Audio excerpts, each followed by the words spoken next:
stream live so that I can post the thing with the people and the place and the stuff. Yeah, so funny thing is, apparently I don't know what happened this morning, but my guess is because I had two posts in WordPress scheduled to post at the same time to like Facebook and Twitter and stuff, it posted neither of them. So that's why the Tales of Jamora one went out at like noon or later than 8 instead of when it normally would. Because they went up on the site, they just didn't get like thrown out to all those places, which is normally automated. So that way I don't have to do it. Yeah. Well, it was not good. And also, yes, totally forgot to post that we were going live on Friday, and as such, we had one viewer, Josh's wife.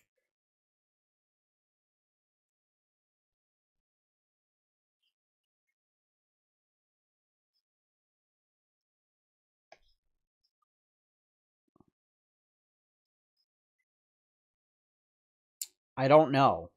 That's this podcast, Courtney. That's not Tales of Jamora.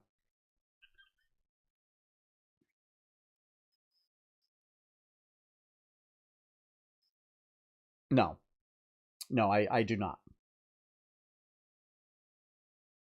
Boot and share now. I am not anticipating high viewership as we are currently competing with hashtag everything is content on the Critical Role channel and Dice Camera Action on the D&D channel in this very time slot. I don't know if we can compete with both Chris Perkins and Matt Mercer streaming at the same time slot. Although I actually saw their Extra Life D&D game with Pat Rothfuss and Amy Vorpal and a bunch of other folks, and that game was something else, let me tell you. Because people could donate to influence the story. So you would get things like they were doing some published adventure where it was, I think it was the Tower of Qualish. So like the inventor that like makes like the big lobster submarine kind of a thing. And they are met by a mysterious figure who's dressed like Sherlock Holmes with a big wide brim hat and everything. Yeah, based on context clues, it's Van Richten. But at one point, Chris gets handed like a slip of paper, and then he's reading it, and he goes, Van Richten reaches from behind him and unzippers his costume, and out pops Matthew Mercer. And then they discover that he has a deck of many things on his person. And they proceed to steal it. They steal the deck of many things from Matthew Mercer. Yes. Yeah. Yes. I think the first result was the knight. So that guy was playing a grung. So he got a grung knight that followed him around. The second guy that pulled it was the betrayal. So then it becomes Matthew Mercer betrays the party. And then basically pulls out a DM's guide and summons Bigby and Strahd, and then attacks the party with them. And then later summons Tiamat and throws Tiamat at the party. I should also note that 3 of the characters, because of the funds that they raised beforehand, started with wishes. Like each character got a wish. And so I think Pat used his wish to turn them into paper mache. Like turn all those things into like just paper mache figures or whatever. In which case, they were still villains, just that they became like paper villains. So it was a big giant paper Tiamat, and then apparently, like they slew Tiamat, and there were creatures inside. That was another one of the things that like the viewers came up with donations, and so the viewers got to come up with who was inside, and it was Minsk and Boo from Baldur's Gate. It was Minsk and his space hamster Boo. They had who else? Artist Simber with the Ring of Winter. They had Gilmore pop out. And the sad part was, like, the crowd's like going wild, and everybody else at the table, besides like Matt and Pat, were like, "Who's Gilmore?" One of the other players in the party ended up killing Gilmore. Yeah. Later on, another donation was that Matt had to change his accent to Pumat Sol. So Matt was playing a tabaxi that had Pumat Sol's voice. And then later on in the dungeon, they meet Chris Perkins, who's just like sitting in an office.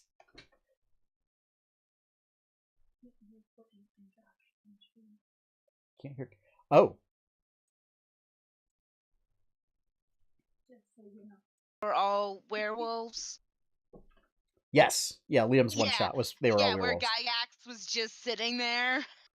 But this was literally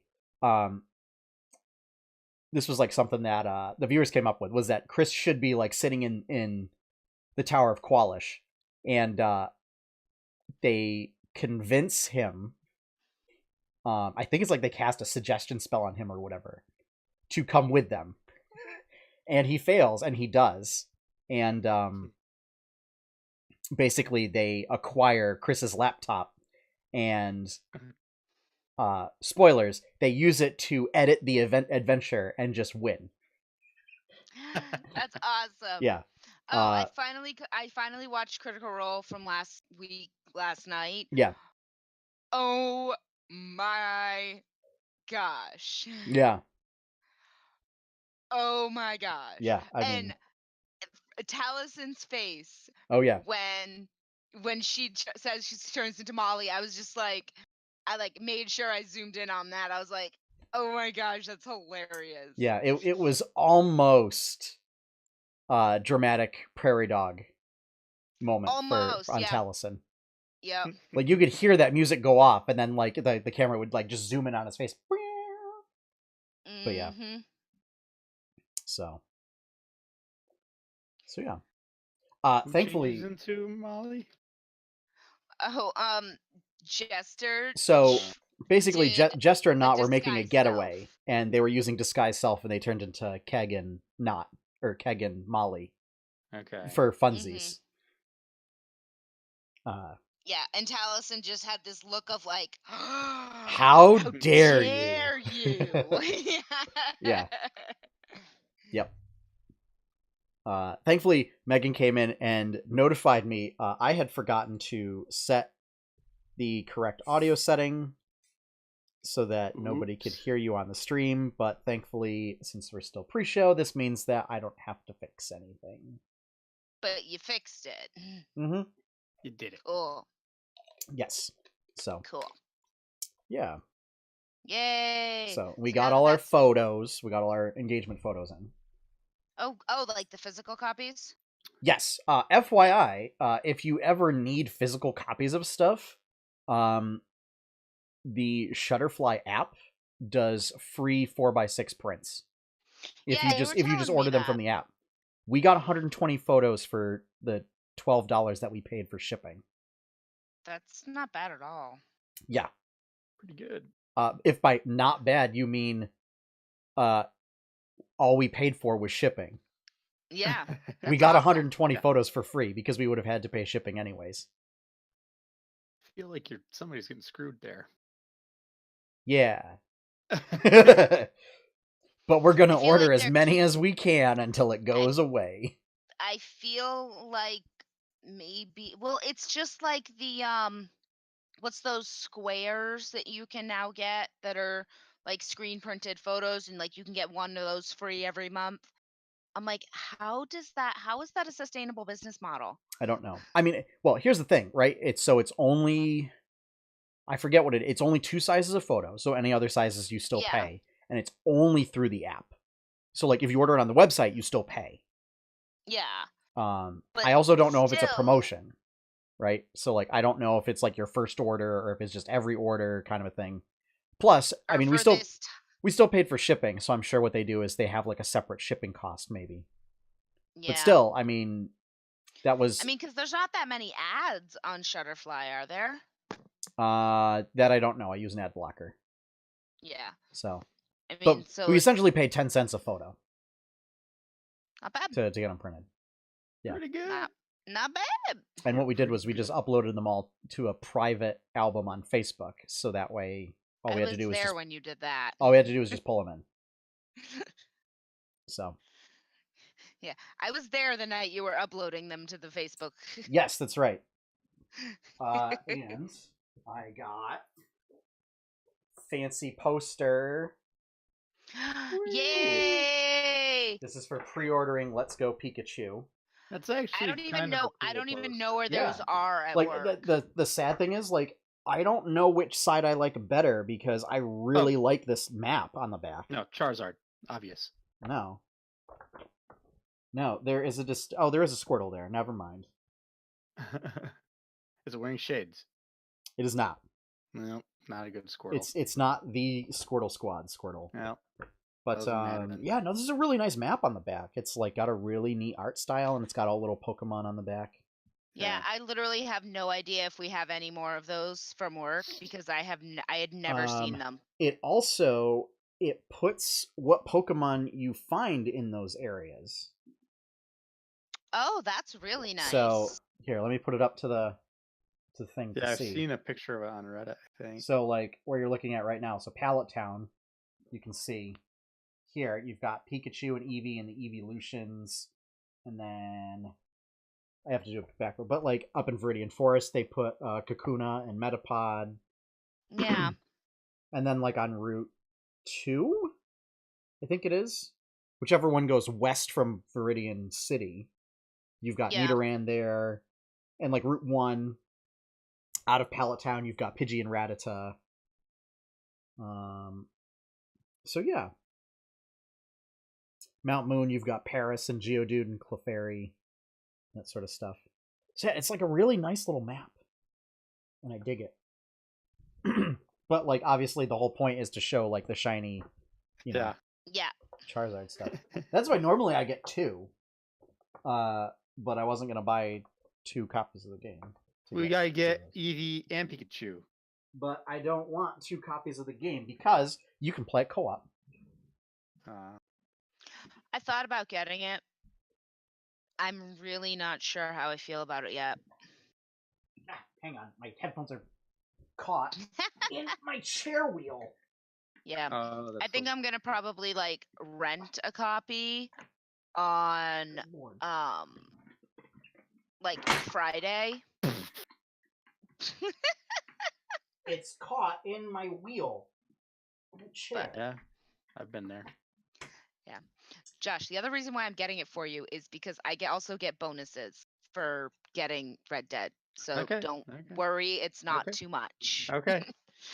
After I thought about it for a bit, I was like, I'm sure you discounts and other stuff, so. Yeah. Yep. Discounts, kickbacks, yes. All right. Yes. It is I would not offer it if it was too much. Okay. Let's put it that way. Yeah, I know. All right. Why don't we get this party started? Yes. Before my headphones get caught in the wheels of my chair again. How does that Get it even together. So what happened was it's got like a piece on top that's like this, and the wheel sits inside it. Yep. Yeah. What happened was it went up and through that, and then into the center of the wheel. So basically, the cord went around the wheel's axle. Oh, jeez. And then I just didn't realize. I didn't figure out how to get it out until after I took the wheel off and looked at it, kind of a thing. But Yeah. yes, it's great. So yeah, let's get started.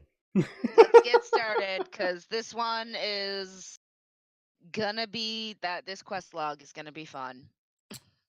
Yes. So Rangers are fine. Okay, next. I will point out that one Josh York has often said, "Why would you play a base ranger when you can play the revised ranger?" Yes. Again, we will get into that during quest log. Yeah, in which I agree, and I don't know. There may not actually be a whole lot of. I always am of the opinion Hunter Ranger is fine. It's just boring. Yeah. Hunter Ranger is typically regarded as fine. You just sit there and do damage. I know Wizard. We'll talk about it. Yeah. Because basically, its Rangers kind of received the most overhauls in Xanathar's Guide compared to other classes. So, but all right, going live in 5, 4, 3, 2, 1, go. Coming up on episode 121, Fantastic Beasts and the Crimes of Mediocrity. Let's Go Pikachu, Super Mario Party, and much, much more on the 8-Bit Adventures podcast. Okay.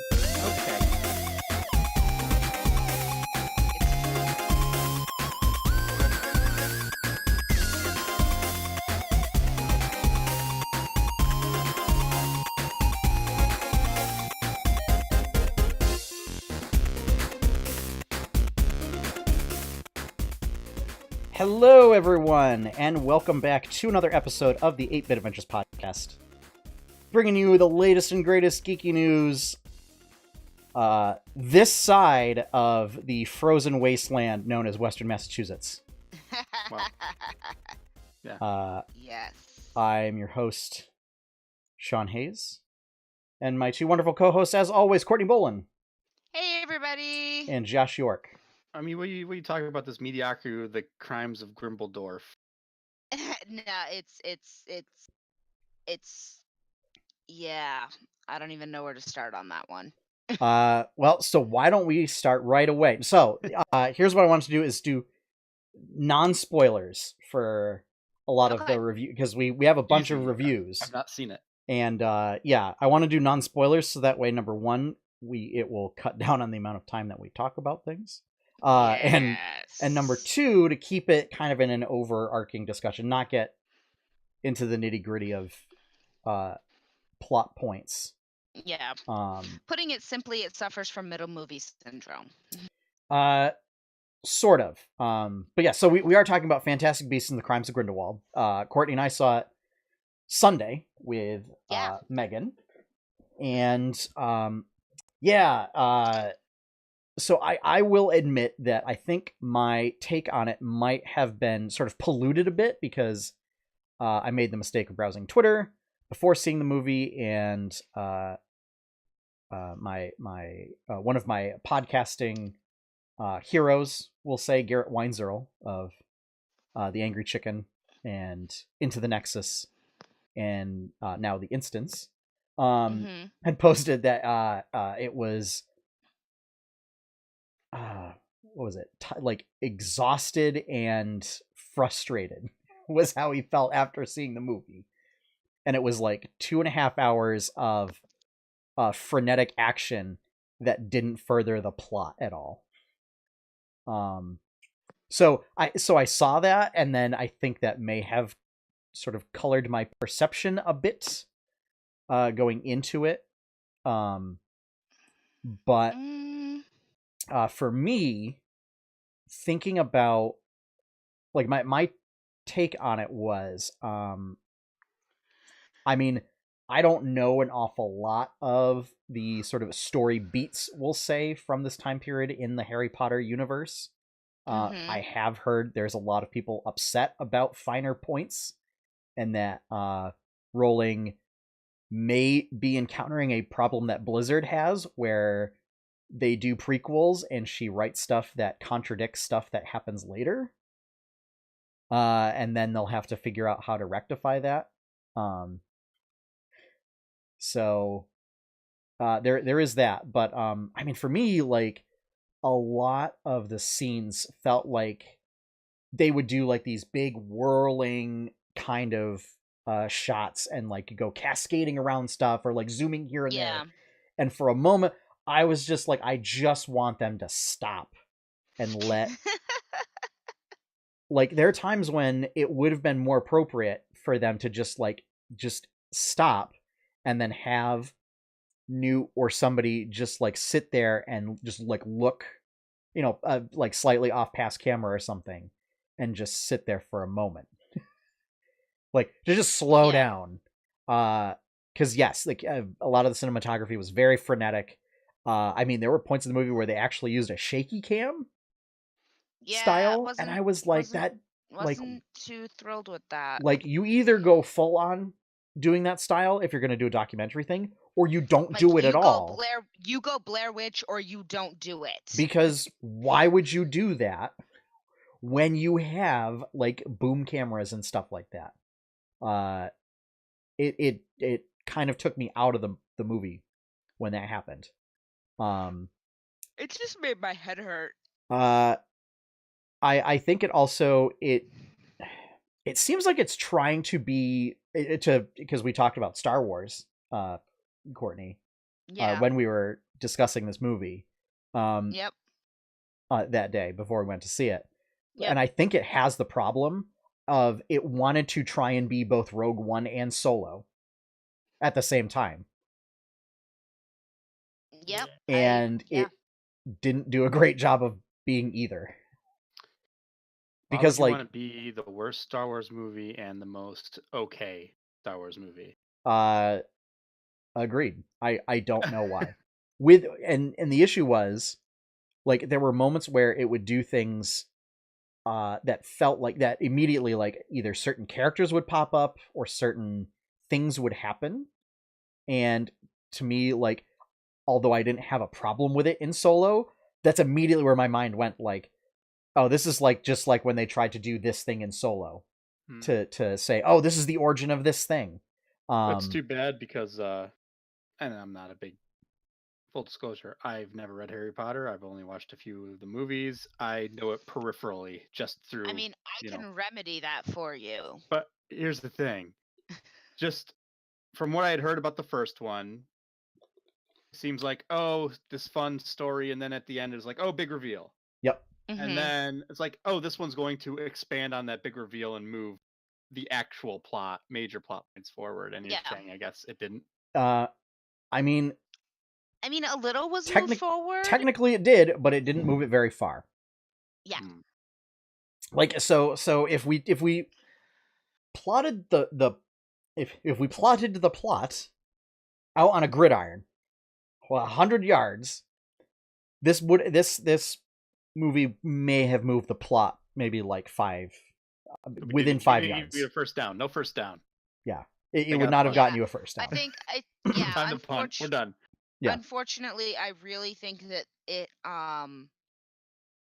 everything that happened in the movie could have been summed up in maybe the first 20 minutes. Yes. It also of another movie. It also reminds me of what they were trying to do with the second Pirates movie, which is like, we already have an ensemble cast and we're going to like triple the size of the ensemble cast and everybody has their own subplot. Yeah. That's always a problem. Not a lot of movies do that well. That's generally the biggest complaint with the much not well loved Spider-Man 3 was that there were too many villains and too many things going on and nothing got enough time for development. Yeah. Like character development. Yeah. Yeah. But the only ones that do that okay are the Avengers movies. But because there's not much story there.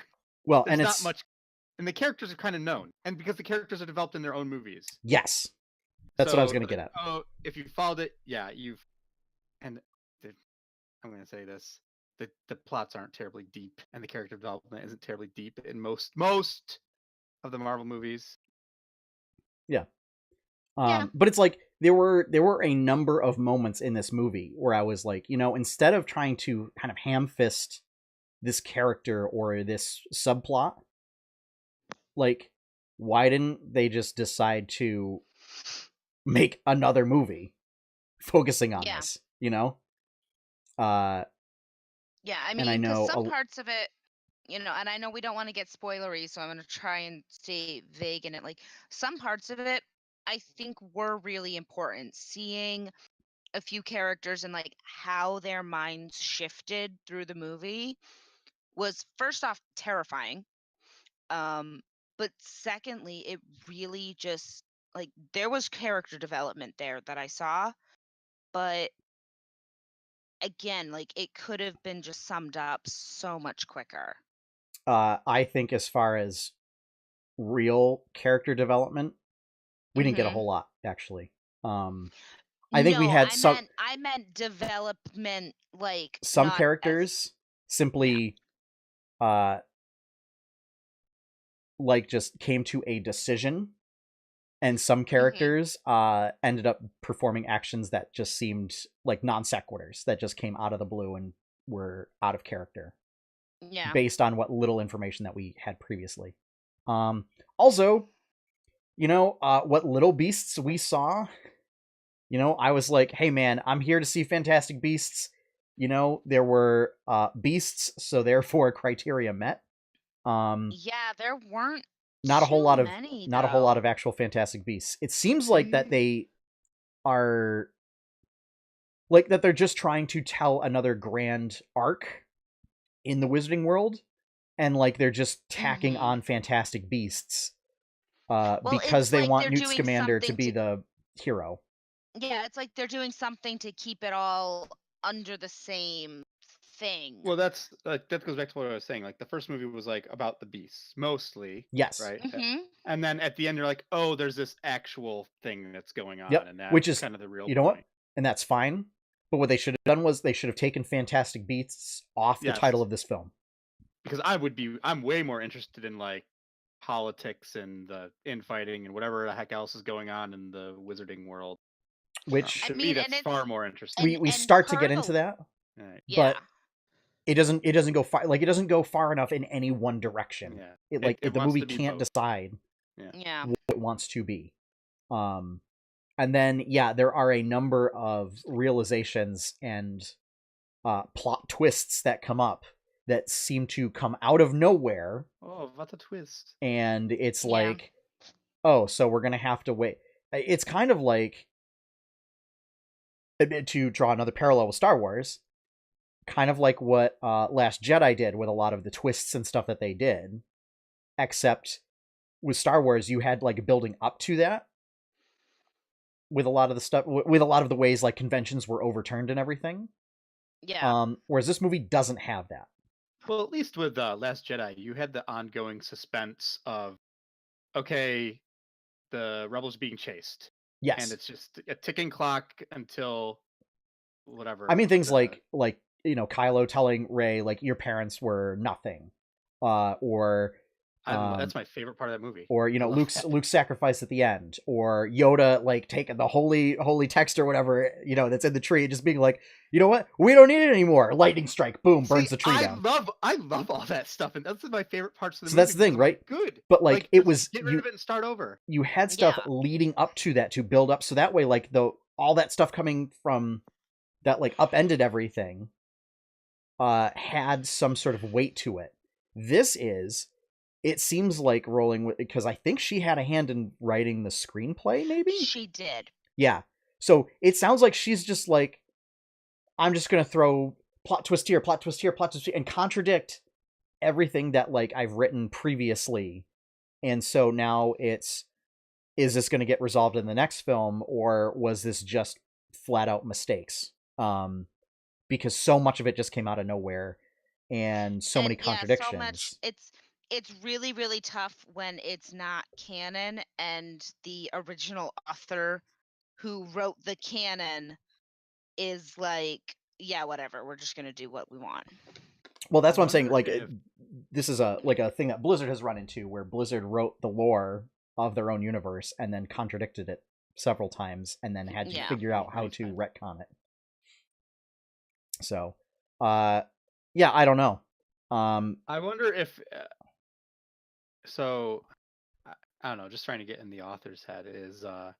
I wonder if she just realizes her maid audience is older now, and that she's trying to make a story that appeals to that maid audience, but still, like, it's trying to be two things, right? So still try to keep that like wonder and whimsical part with the beasts, but just struggling to do so. Yeah, I I'm not honestly sure. have no idea. I don't know. Because I don't know, the trailer made it feel like it's going to be a bit of a darker, grittier. It's much darker. It's definitely darker and grittier. And That's even my wheelhouse, but even the characters that are supposed to be good, you find out very early on, are making some morally questionable decisions. Are we talking Blizzard morally gray or actual morally gray? Kind of Blizzard morally gray. So a little bit. Twirl the mustache a little. It's like a little bit. And like it's one of those where, you know, for some of them, when it's like when it first happens, you're like, oh, okay, you know, that's a thing or whatever, and that gives a character motive and stuff. But then you really think about it, and you're like, wow, that's actually like really horrible. And these are supposed to be good characters. Yeah.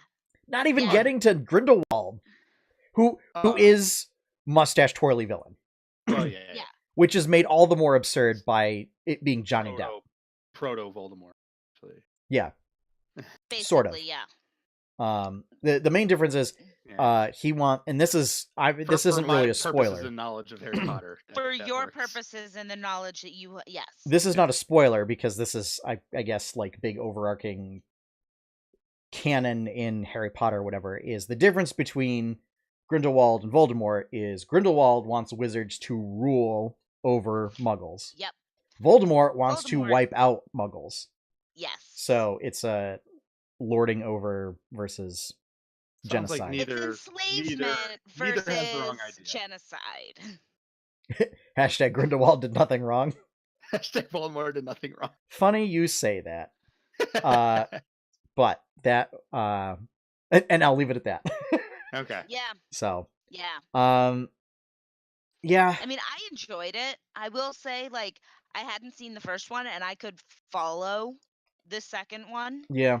Well enough. But I also live on the internet, and so I'd seen a large amount. I enjoyed the first one much more. Yeah. I like the fact that the first one was kind of its own self-contained story. I liked that if they're going to use the Fantastic Beasts moniker, make the movie at least, you know, make like the first two acts related to beasts themselves. Or like, and again, maybe I think and I don't know. I think we got maybe 30 minutes of beasts. Newt should be able to use his beast to do things. Like and I mean, to a certain extent, he does. But like it was much more prevalent in the first movie. I was like, that should be his thing, right? He's like essentially the wizard biologist guy. Yes, so that is his thing. Yeah. But so like that should be like everything he does should involve using beasts. Yes, at least in my head. If you're going to use that Fantastic Beasts thing, but I agree with you, or else take it out of the title.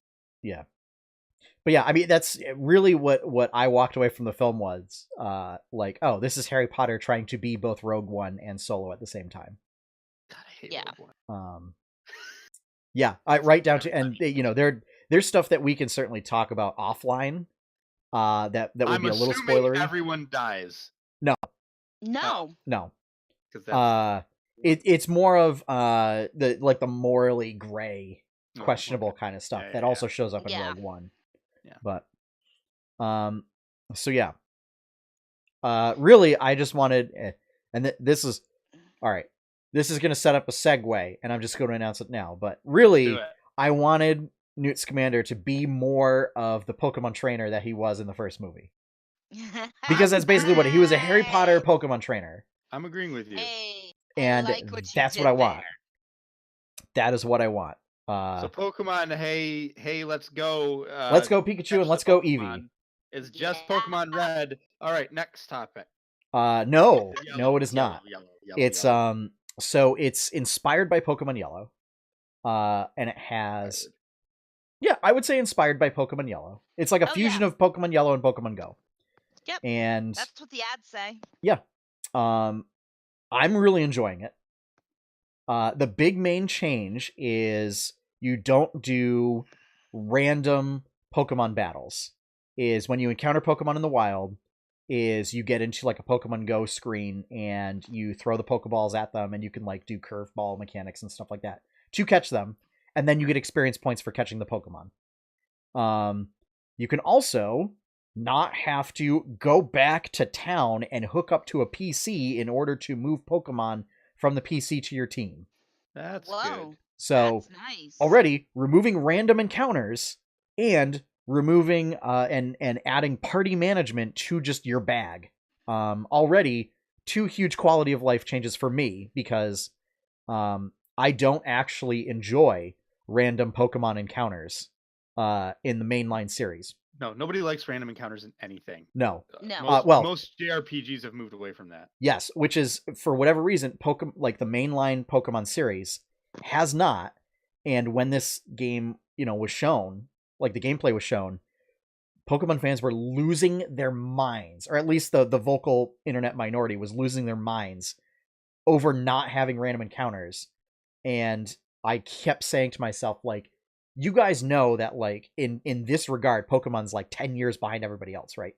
That the industry is moving away from random encounters or making them entirely optional through settings, and not like I have to buy 40,000 repels. Because they are tedious and they're kind of boring, right? Because and especially with Pokemon, where the whole goal is to figure out strategies to just one-hit KO your opponents. So, like, why wouldn't you just want to cut out, like, all those tedious random battles? And either... Which what Go does, have wild Pokemon show up on the screen. So that way you can actually, like... Not only do you have the visual aesthetic of them actually, like, flying around in areas, or, like, running around in grass and stuff like that, so you can see their little models.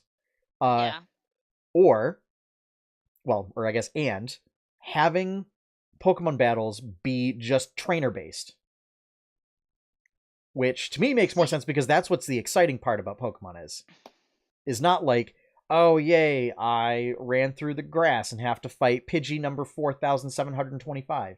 So, here's a bunch of JRPGs I have. None of them, I'm looking at them, none of them have random battles. Wait, is God of War in there? Is that really a JRPG? No. Oh, oops, wrong one. Sorry. I was like, is that really? I don't know if I would consider God of War a JRPG. I would totally play a JRPG God of War. It'd be awesome. That would be kind of fun.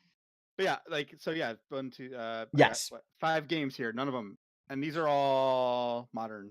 Yeah. Those are all newer games, and for me to add stuff in there. Final Fantasy 12 came out in like 2008, 2009. Yeah. And that didn't even have. Yeah, for me to add stuff in there.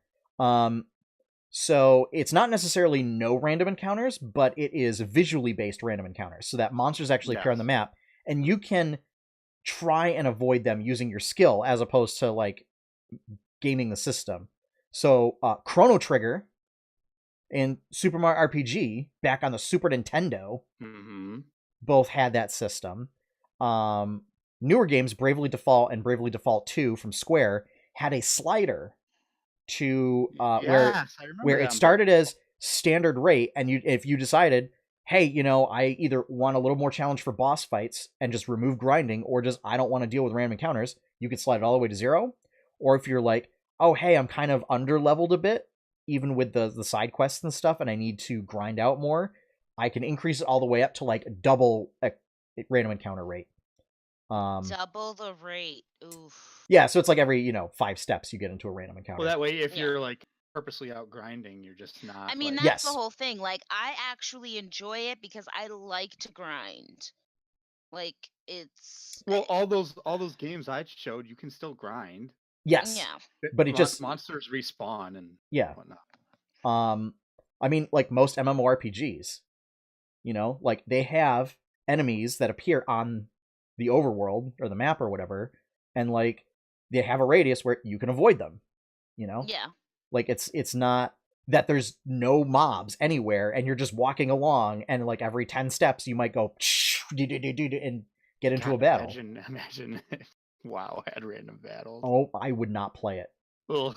I wouldn't play it.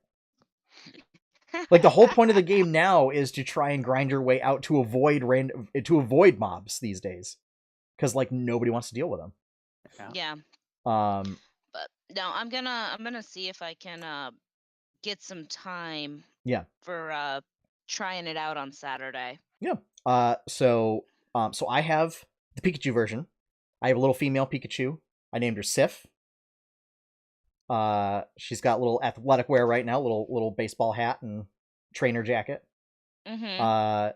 I just unlocked where your Pikachu rides around on your shoulder, and you get to like play around with it, and it's super adorable. So your rival is not Gary Oak. It's just like the kid who lives next door. You get to like give your rival a name and everything. I hate question mark. I made that kid my little brother. Perfect. And they get Eevee. Apparently, so one of the things, in order to kind of incentivize you for using your pal, is the Pikachu and Eevee that you get. I don't think they can't be evolved. No, they cannot. But they compensate that by giving them improved stats and their own special moves that they can do that are more powerful than like a standard Pikachu or a standard Eevee. Eevee in particular, I think, can learn the moves of like its evolved forms, which makes it super versatile. I think people playing the Eevee game have it a little bit on easy mode. But at the same time, they also changed up kind of the spawn rates of Pokemon to kind of counterbalance like how difficult things would be. Because I remember Pokemon Yellow, you started with Pikachu, and that made the first gym particularly difficult because Brock's Pokemon are all rock ground. Yep. So you can't use any of Pikachu's attacks. So you had to like, and the Pokemon at that time were like Pidgey, Rattata, Caterpie, Weedle, which like none of them were good against rock type Pokemon or ground type Pokemon.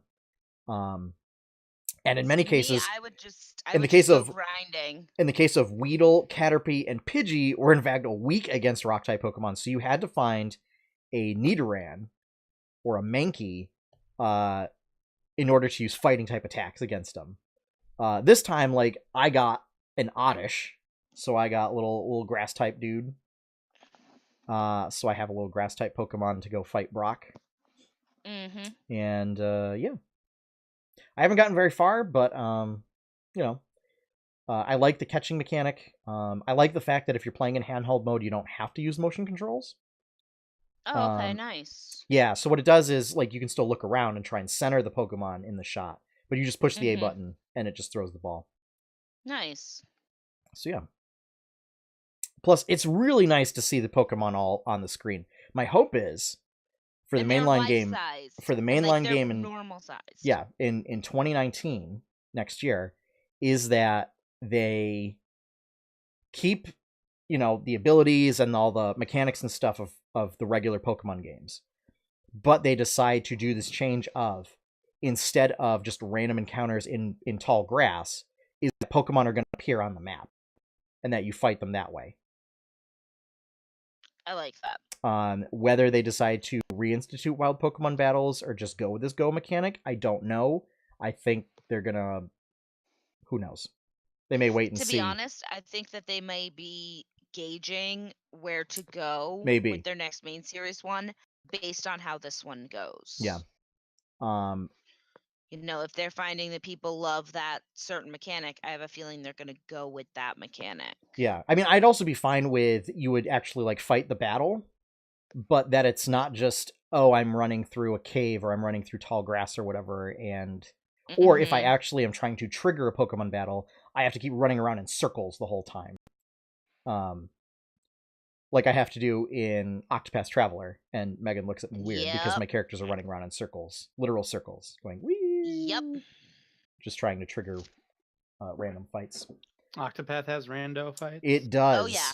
What Yep. they do is there's a passive skill that if one of your characters has it equipped, reduces the rate of random encounters, but you can never completely negate them. But I'm at the point in the game where I need to get my characters caught up because people not in your party don't get experience. So I'm actually increasing the rate. I always like it when they give them like half something. Yes, that would be so nice. I feel like they're traveling with you at least. Like, I don't know, in my head, like, yeah, they're with you. They're just not, Oh yeah, like if they're not part of your. they're not in like the party. Yeah, if they're not part of your combat party, but they're still Yeah. traveling with you. I think it's just part of how that game is. Like, because you could technically, I think, it's difficult, but there are people that are going through and playing that game like with one character. Oh man, Like going through all 4 chapters doing of the story of that character's story with one character. I could not imagine doing that. Yeah, you have to do some weird trickery, but yeah. So, but to get back to Pokemon, one of the things that I'm really excited to try out is the co-op mode, where at certain points it'll have a little icon that shows up, and you can connect a second Joy-Con, and a second player will pop in. And what they do is they use the next Pokemon in your party lineup, like follows them around, and the two of you will actually fight in battles together. So it's a way, like, if you either want to try some like super low level mode, but like you get 2 Pokemon at a time instead of 1, kind of a thing. Yeah. You also will both throw Pokeballs to wild Pokemon to make it easier to catch them. Yeah, I think I've seen I that think on that's the it. on the ads. Yeah.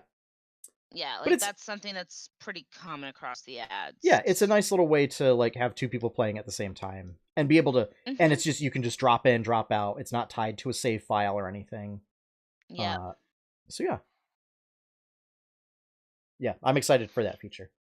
Yeah, I'm as I said, I'm gonna be renting a copy and trying it out on Saturday afternoon. And I am gonna go Eevee because How dare you? Eevee is best of those 2 available. Lady Sif argues otherwise. And I am sincerely hoping that there are like little Viking helmets and stuff that you can get for your Pikachus and Eevees, because I want to deck mine out like Thor. Yes. It'd be fantastic if she got like a little sword too. It's just like waving around a little sword, but or a little hammer. or a little hammer. That would be good too. But Sif has a sword, so yeah.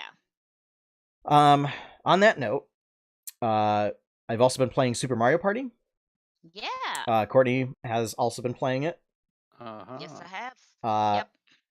So who's the party star?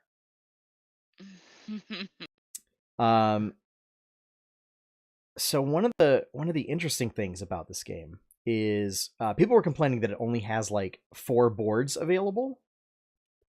And I think those people are getting hung up on like just the board game part. Because we recently played one of the other modes. There are apparently like 5 different game modes, and board game is just one of them. Which is your standard, like, you're all on a board game, everybody goes around, at the end of the, everybody has their turn, at the end of a round you play a mini game, and whoever collects the most stars wins, kind of a thing. Yeah. But there's also a mode called River Survival, where it's a co-op game, where everybody is on a raft, and you are rafting down these rapids, and you are trying to like avoid obstacles and collect power-ups, and you're basically racing against the clock to get to the bottom of the course. And it's all branching paths that like take you onto either more or less dangerous options. And like the more dangerous the option, the higher the rewards, kind of a thing. But all the mini games are all co-op mini games, and they're things like maybe like keeping your balance while walking along a trail. And it's the better you do, the more time you get added to the clock. It ended up being like really interesting and really fun. Also, in order to unlock Donkey Kong, you have to play that mode and finish it 3 times. Oof. And everybody wants the donkiest of Kongs. Yeah. I mean, yeah, that's kind of half the points. That would be my normal pick if I were. Yeah. I also like so one of the interesting twists that they do is that you're not restricted to now just like a regular 6-sided die for moving anymore. Is each character has their own specific die. And that like kind of reflects like their abilities and everything. So like Luigi will have like 3 1s and then like a 5 7 7 or something like that. So it's like you can either not move very quickly or move pretty fast, more spaces than usual, kind of a thing. Well, it's like Bowser's has like a 10, like, and then Bowser has there's 2 chances to lose. Yeah, so stuff. Bowser has 2 options on the die where you don't move any spaces and you lose 3 coins, a 1, and then an 8, 9, and a 10. So it's really like high risk, high reward. Whereas like Shy Guy has a 0, and then the rest are 4s. So it's like, if you really just want to move like, if you're content with moving like 4 spaces, Shy Guy's a pretty good character. There are other characters where like you might get coins for like your low movement options.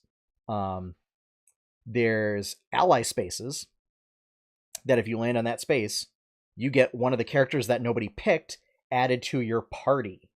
And what this means is that character's dice block gets added to the ones that you can choose, and then they add 1 to 2 to all of your die rolls.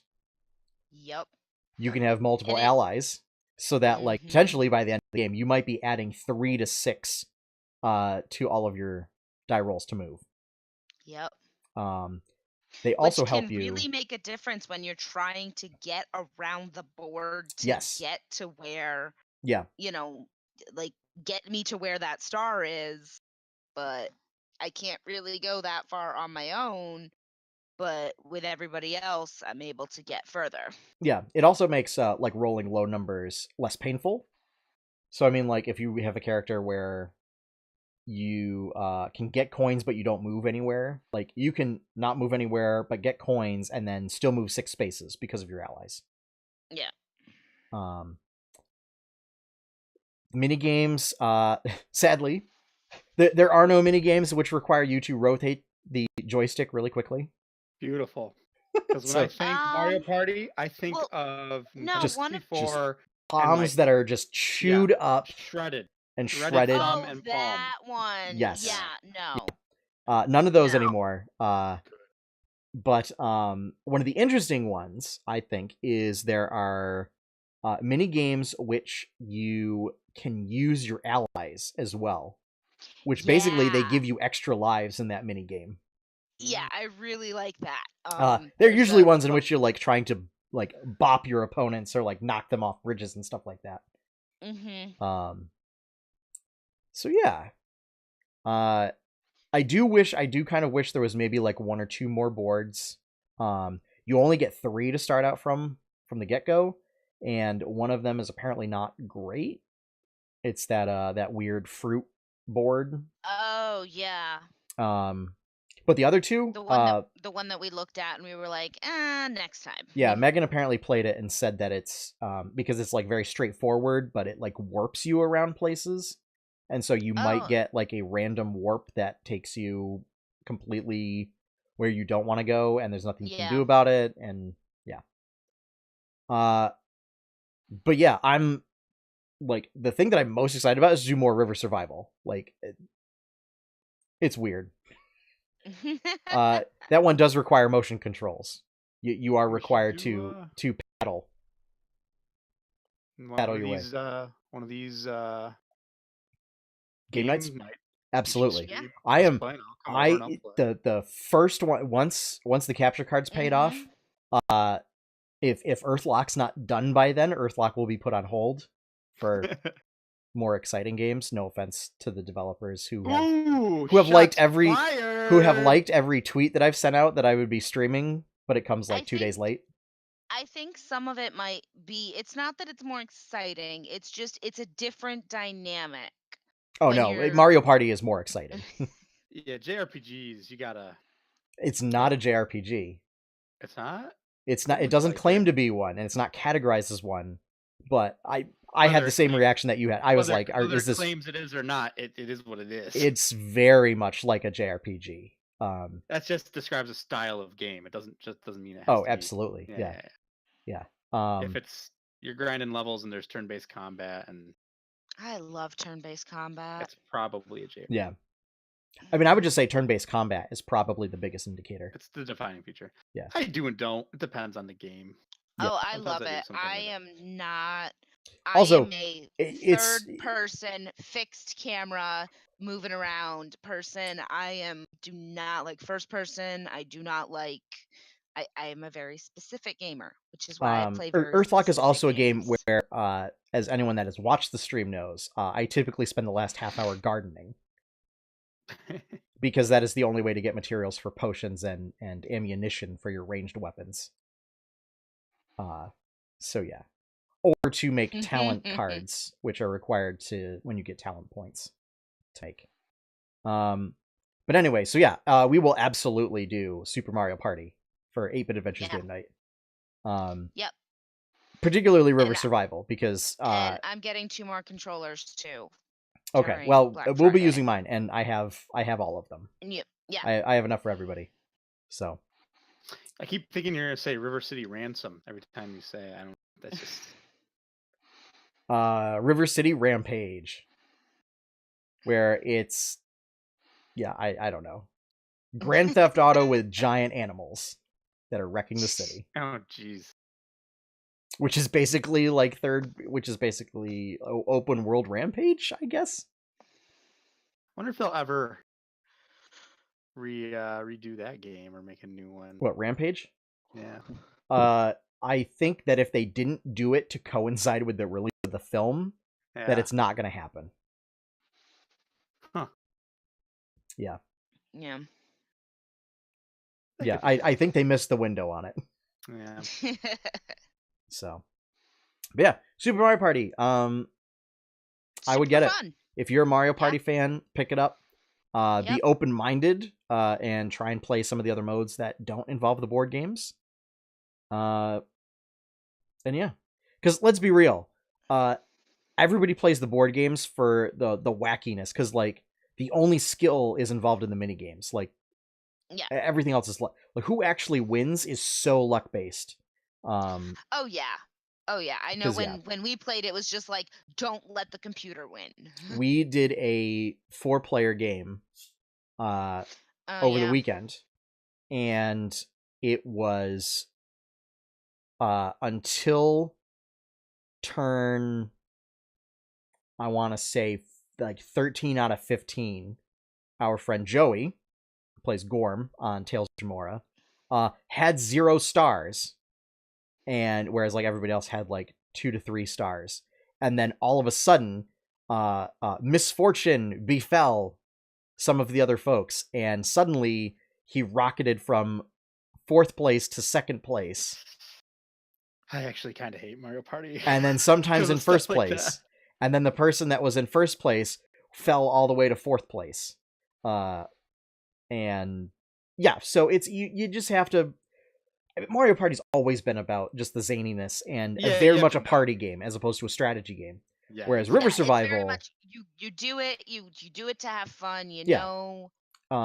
Because River Survival's co-op, now it's also everybody's fully invested in trying to make sure that like you have a plan for how to do these mini games, and you have to cooperate together. So there is like a lot of skill involved, and then the actual board, quote unquote, itself, which is the river course, is kind of a mini game in and of itself.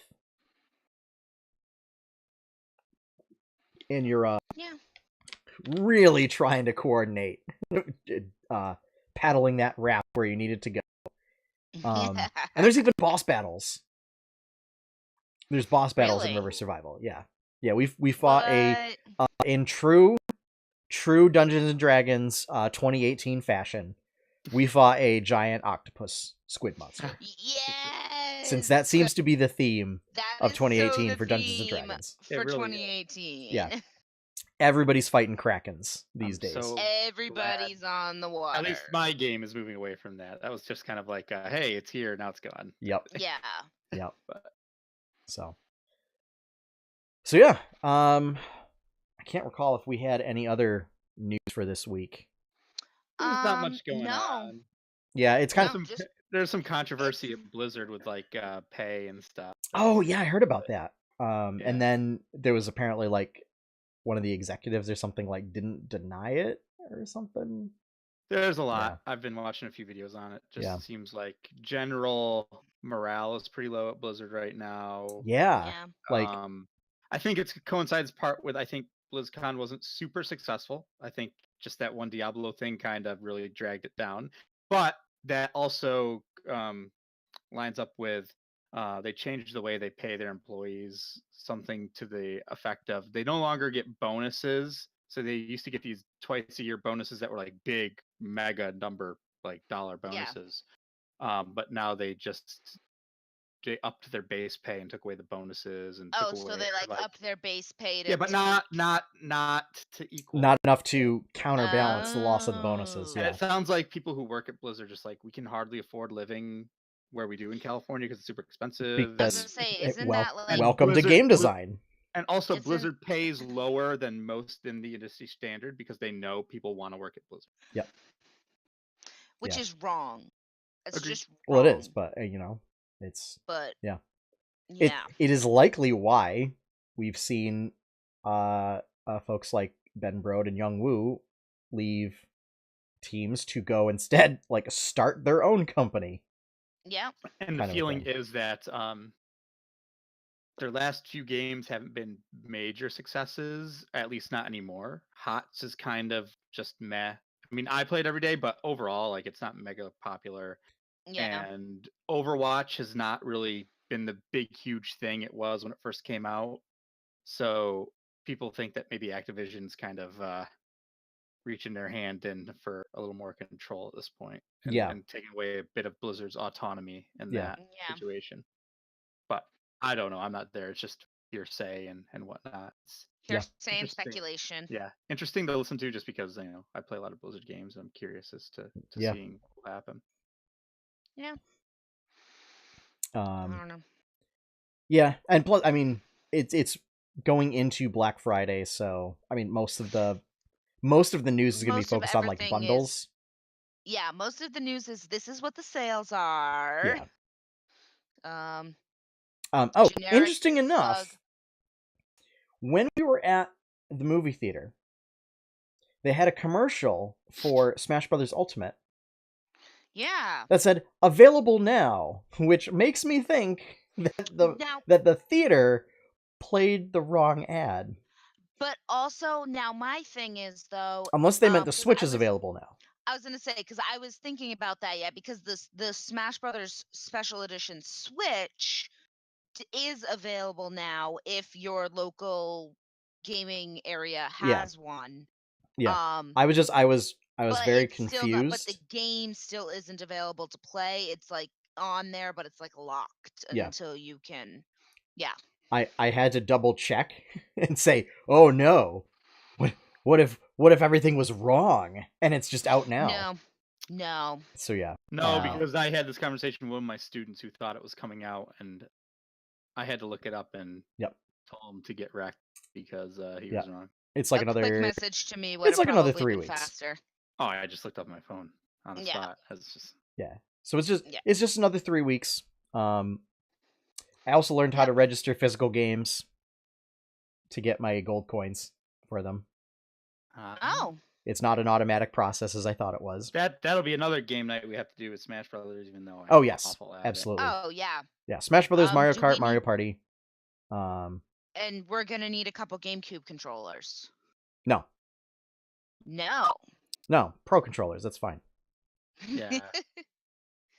No, we don't need GameCube Okay. controllers. No. No, you guys don't want the cool GameCube controllers bring you back? No, I'm not gonna pay. Courtney, I I never have liked- 4 controllers. I'm not paying extra money for more controllers. I never liked GameCube controllers. Yeah. Just for I me, don't- it's been so long since I've used them. Like, I wouldn't actually benefit from them. It wouldn't actually be like comfortable and you going back to it. It would just be like cumbersome and We should also do a Crystal Chronicles one What's when that comes that? out. Yeah. Final Fantasy Crystal Chronicles. Ah. We're gonna do It's a lots of game nights. Multiplayer game. Street Fighter Yeah. 5 tournament happening. Nope. Nope. Nope. God. Nope. But yeah, so I think I can't remember if we mentioned it before the show. But as of right now, there's a $200 PS4 Slim bundle with Spider-Man. Yeah. So It is available at local GameStops now. it was enough where and it will- I actually considered it, but I've then I was actually like, considered it too. but then I was like, You want no, the I need best console of the generation. a new computer, so Yeah. Yeah. I can't. But no, Also- and the bundle also- will be available at other major retailers, but it's available at GameStop now. It's likely PlayStation 5 is coming out within the next couple of years. So Yeah, because considering PlayStation, according to stuff that I have read on the internet, is stopping its support for in March of this upcoming year. That to me says that they're coming out with the PlayStation 5, if not late 2019. It'll be coming out in 2020. probably. Sony I- also said they're not going to E3 this year. That's what I was. I What? forgot to put that in the Yeah. show notes. Yeah, Sony is not What? going to E3. I think they're kicking so much butt right now they just don't care. So I think they Microsoft also is said that leaving they're going to alone. do their own convention kind of a thing. Maybe. Like they're going to do like a BlizzCon, but for Sony stuff, which Hey, oh, all I'm waiting for is I that mean, Final Sony Fantasy doesn't 7 play well with remake others, news. so it kind of makes sense. I don't know. I guess we'll see whether this is a smart decision or not. I mean, because this is not like they're not going to do any stage shows like Nintendo, where like Nintendo goes, but they do all of their stuff through directs and stuff. This is they are not going. Period. Full stop. Yeah, I again, Bold I move, stand Cotton. very Yeah. firm. Nintendo Well, does not play We'll well see with how it works women. out for them. Yeah. Again, I stand very firm. Sony does not play very well with others. Well, no. And because they're on is top just- right now, so they don't feel that they have to. Probably. Although they did bend to the whimsy of thousands of 12-year-olds and made Fortnite co-op. Well, that's because Fortnite prints money right now. Let's say millions instead of thousands, probably. Yeah. Yeah. And Sony says, you know what? Maybe that's enough money that Sony basically said it's a net gain for us to do it, and therefore we should bend the rules for this one game. Yeah. I feel Well, like it's kinda like Fortnite's for a starting lot to of- drop in popularity right now. I think so. I don't hear about it as much at school anymore from the kids. Occasionally. I think but not, honestly that the microtransactions have gotten too much for a lot of parents, and so they're saying I'm not going to do it anymore. And Well, except most people, from what I understand and what I hear, is do the season pass. yeah, but uh, it's still like keeping up with it and everything else. because the season pass is like $20 and it's for like a couple months, because that gives you something like 25 levels and rewards, and it unlocks all of the rewards, not just the public ones, and Yeah. part of those rewards is the in-game currency, and it also gives you XP V-Bucks. bonuses and stuff like that. Yeah. So I don't know. I mean, personally, I haven't played it since, I guess, the last time we went to the Cape, which was like Columbus Day weekend, maybe? I just know I am I am corrupting my students into fighting game players slowly but surely. I mean, that's not difficult, Bleh. though. Huh? That's not difficult, though. No, just because I draw Street Fighter stuff on the board all the Yeah. time, and once a week I play with them. So yeah. You Now know? they always talk about it with me, and they're like, oh, how do I do this move? How do I do this guy's move? Like, what's Yeah. the strategy for this and this? I'm like, oh, yes, I've got you. Yeah. You realize oh, some of some of these kids that you have are gonna be like looking back on their time in school, and you will be their favorite teacher. I've already I'm not tooting my own horn, but during parent teacher conferences, a bunch of parents are like, "My kid talks about you all the time." So yeah, sorry for being a weirdo and doubting your child. Sorry for being that guy. Yeah. Heroes of the Storm, Orphea came out last week. This week. I played her a little bit. I'm not good with her. She seems to be a character that requires some element of planning. Yeah, just I don't think I would be good with her either. I've watched some videos on it and I get it a little more now, and I did okay. Yeah. But I'm certainly by no means is it my style of play. Yeah. I mean, it's fun enough. It's a little different. It was fun to mess around with, and if I ever get the dailies that push me to play that character, I'll level it. But you know what? It's been out for a couple weeks now, but why don't we talk about this this KDA pop video that Riot put out? And League of Legend. And I heard complaints about like, why doesn't Heroes of the Storm do this kind of a thing? It's not uber popular, doesn't have Rito money. Well, I also, thought like, have they forgotten that Heroes of the Storm did a fake Saturday morning mecha anime show opening? That's true. I mean, like, I think it's just the quality of this music video is a bit higher. Yes. Oh yeah. And also, tons of Koreans play League, so. Oh yeah, yeah. Probably not so much hot. Yeah, so doing K-pop, is just a natural. Yeah. Dude, when I was in those PC bongs in Korea, everybody was either playing League or Overwatch. Mm-hmm. Some people playing StarCraft, not that much, but it was almost all Overwatch and League at the time. I'm curious what it is now, because I doubt Overwatch is as popular, but that's basically all it was. I think the simplest answer is because Blizzard's focusing on doing cinematics for its other properties. Yeah. Like Overwatch and Warcraft. Yeah. So yeah. But yeah, I mean, I liked it. It's catchy enough. It was cool. I don't really like K-pop that much, so I had to deal with it for almost 2 years. I mean, the blacklight effects in that video are top notch. Yeah, that was cool. It was pretty cool. Visually 10 out of 10 would play again. Visually stunning. Man, that reminds me of how I described Oz the Great and Powerful. Wait, that movie that came out a couple of years ago? Yeah. Oh. That was how I described that movie. Was that James Franco was Oz? Yep. Yeah. That was how I described that movie. As just visually stunning. Isn't there supposed to be a Wicked movie at some point? Eventually. I'm not too mad with Wicked, to be honest. Why? Why would you? Wicked's flipping amazing. No, Wicked's good. No, I am a stickler for lore. Especially when I know it nothing comes about the lore. Yeah, especially when it comes to I just Oz. like the songs and Wicked. Yeah. No, I'm a very big stickler for it's one of the similar to how I know way too much about the Disney princesses and their line. I get salty when they deviate from the lore too much. But Courtney, you enjoy Supernatural. Yeah, I do. Where Oz makes a just two brothers major plot point for a certain redheaded character.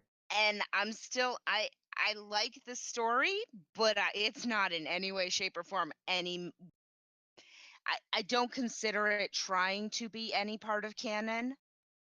So it doesn't, it's not like Wicked, which tries to make itself canon. It's not like, and actually did a pretty okay job. It's not like Oz the Great and Powerful that tried to rewrite canon. And it's like, no, that's not how this works. Let's say Wicked does a better job at thinking of canon than Fantastic Beasts and the Crimes of Mediocrity. Yes. Oh, shots fired. All right, moving on. Cannons are just like Mr. Gregory Maguire. Shoot balls of yes. Yeah. No, Mr. Cannons Gregory of Maguire, canon. who is absolutely lovely. Canonical human fodder. Being. Canon. Have met him a couple times now. and he's wonderful, and I want him to keep doing what he's doing. Yes. Yes. So, moving on Yes. to this week in 8-Bit Adventures. Yay! So we got a comic this week. There was also an art stream. So just talk about the art stream really quick. Is I still have to work on it and hopefully finish it before Thanksgiving. Is doing an 8-Bit Adventures version of Rockwell's Freedom from Want, which is sort of the classic Thanksgiving painting. Yep. At least the American classic of Thanksgiving paintings. So introducing a bunch of characters that we haven't seen in the comic yet. Ooh. Yeah, sadly, not bringing back any recognizable cameos that I've done, because I would like to try and keep those as minimal as possible so I don't get sued. So no Grilladin Rorm stage, shall we say. But yeah, we see some interesting new characters. I talk about Nice. Chain Link, which is a chomp wearing a Link hat. He's a chain I like chomp that. he's a chain chomp that has been imbued with the Triforce of Courage. So it's basically like talking about like in Smash Brothers, generic enemies. So generic chain chomp. But then after being imbued, decide he's now the hero of something. And I'll have to come up with a thing to represent for that. But yep, so wearing a little Link hat on a chain chomp body. So Yeah. We see another lizard folk character. We see Pineapple Ninja. Pineapple Ninja. So Pineapple Ninja will have some level of prominence in the story above all other fruit ninjas. Because everybody loves because everybody loves Pineapple Ninja. Josh, it's not pineapple on pizza ninja. It's just Pineapple Ninja. Blasphemer, heresy. It's like you didn't look at the comic at all. I did. Okay. Also, it's not. They're not a ninja made of pineapples. It's just the ninja has a pineapple mask. Yeah. So yeah, if you want to see kind of the coloring and inking of that taking place, that video, that VOD is up on YouTube right now. And the finished product will hopefully be ready in time for Thanksgiving. No comic next week because this is taking the place of it. Now we've gotten that out of the way, there was also a comic this week, Sous Chefs. So basically we see Melody introduce the rest of the gang who have, Taranda's owl dropped them off in the middle of the stadium. And so she introduces them as her sous chefs to get them into the fight without any penalty. And they prepare for battle. Yes. I am so excited for this, for the sole purpose of the exact last line. Just Cornflakes just saying, let me at him. Like, I am so excited to see her kick butt. See, my favorite part was Melody explaining, oh, we're just here. I'm fighting 99 fruit ninjas in an Ironclad Chef title match. And well, that's nice. Yeah. Well, that's nice. Okay. Yeah. Great. Where am I? Yeah. What am I doing here? What's going on? Oh, okay. Yeah. All right. Well, okay. We're all gonna die. Okay. Fine. I'm also interested to see how the sword is going to. Yes. I guess react. Cursed sword. Yeah. I'm interested to see how it's gonna work in combat. Yes. And what it's going to do. Well, it has 4 moves available. Yes. So I'm going to. I'm wondering how that's gonna. Because yes, affect... stream viewers and podcast listeners have some insider info in that. It's when a sword is not merely a sword. Yeah. So. Yep. Yeah. So I am.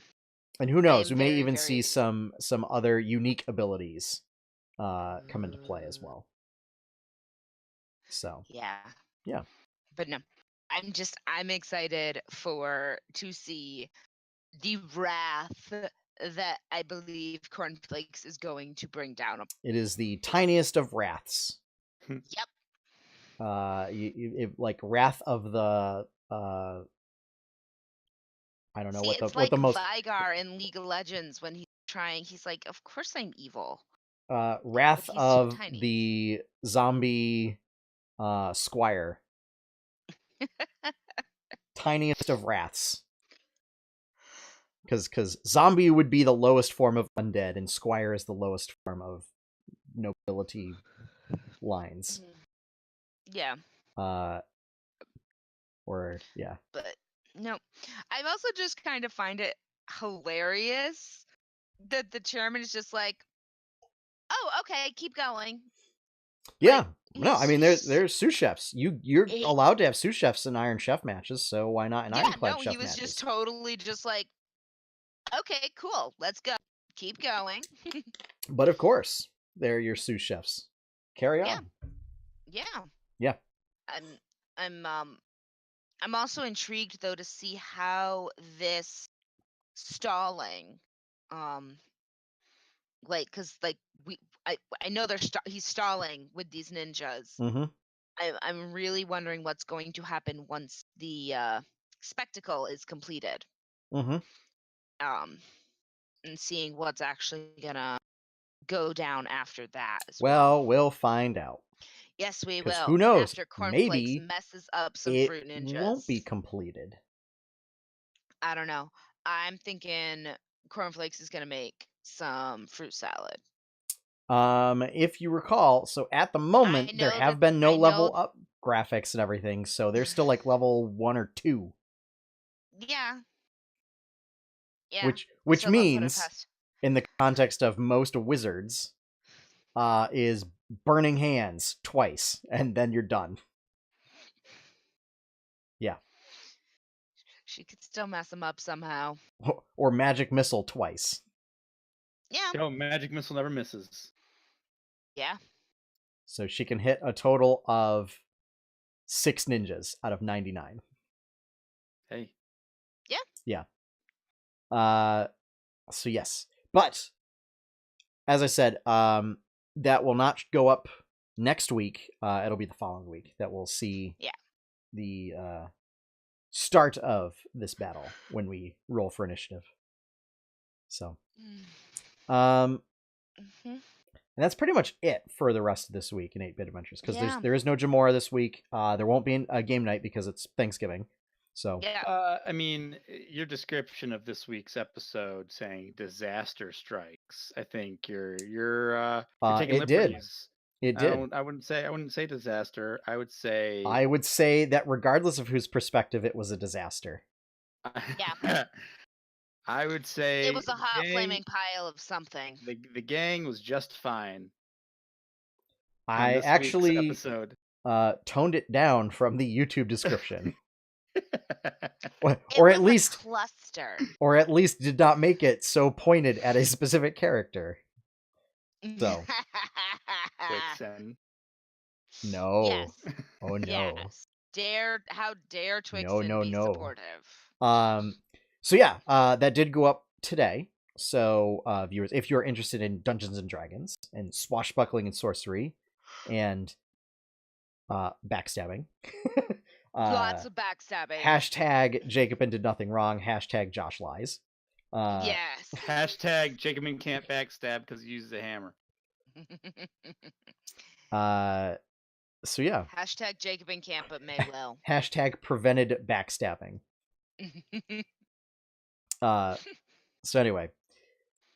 Yeah, so Tales of Jamora, The Kraken's Wake is our D&D game. We stream it every other Friday, so it will return next Friday for episode 5. Yes, the 30th of November. Yes. I have class the next and morning. then those episodes are broken up into little pieces and then disseminated weekly to your viewing and listening pleasure. So Ooh, yeah, my game's on the 1st. yep, Better make sure I'm ready Yep. before then. yep, Yep. yeah, and that's the big one too. So Yeah, I plan actually on using my time off this week to figure it out. Yeah. So as a little bit of a heads up for podcast listeners, is we may see a little less of the nautical adventures and kind of getting a little more toward the sort of destination, shall we say. You mean we're actually gonna finally get to as Twill? as I'm kind of getting the feeling that the characters and NPCs just kind of want this trip to be over and to get to where they want to go. Yeah. Perhaps even the players too. So yeah, whatever. Yeah. I Or mean, who Courtney knows? is fine, but May, on the other hand, is feeling like a trapped rat. This past episode, we did see an excellent use, I would argue, of one of the Old person? characters. No, the live episode No. this past week Uh-oh. so one of the mechanics that we do is inspiration cards, which is something that I found on Oh, forum yeah, somewhere, that was where amazing. normally in 5th edition D&D, inspiration is just if you role play well, the DM can give you inspiration and you can cash that in to gain advantage or to cancel disadvantage.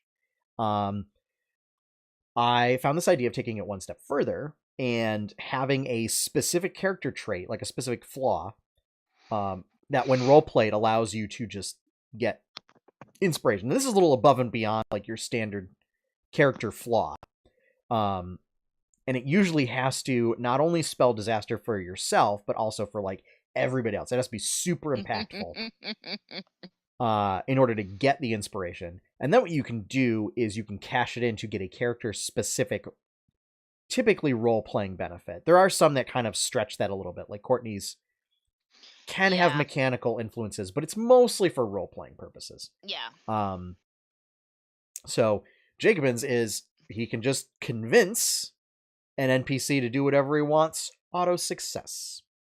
And so use that to I'll say diffuse. It did diffuse a potentially explosive situation in which honorable combat was going to be challenged. Just on the cusp of going to be challenged. Really? Interesting. Oh yeah. That's what I can imagine and that. I believe I had mentioned to you that when you had said I'm going to use this ability, I was in the middle of saying that your first mate Sevelios was going to challenge you with essentially his first mate Hamura on his behalf as his champion to challenge you to one-on-one combat, which would have been interesting because you would not have been able, well, so you weren't armored, you wouldn't necessarily be able to use your smiting unless you were going to use your hammer, but I don't know if Jacobin would have gone for that. It depends on what the rules were. Yeah. What are the rules of engagement? But yeah. So essentially, but basically, if it was going to be like a fistica, a shipboard brawl fight, which went over so well in your game. Jacobin's smart enough to know we can't win a fight versus Hamura. Versus a monk, yeah. Yeah, he gets that much. Yeah.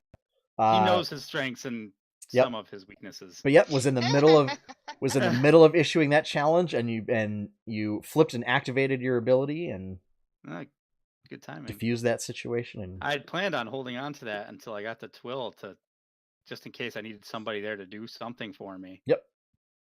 But well, no, that was I could not have imagined what was going to happen in the last few sessions. So yeah.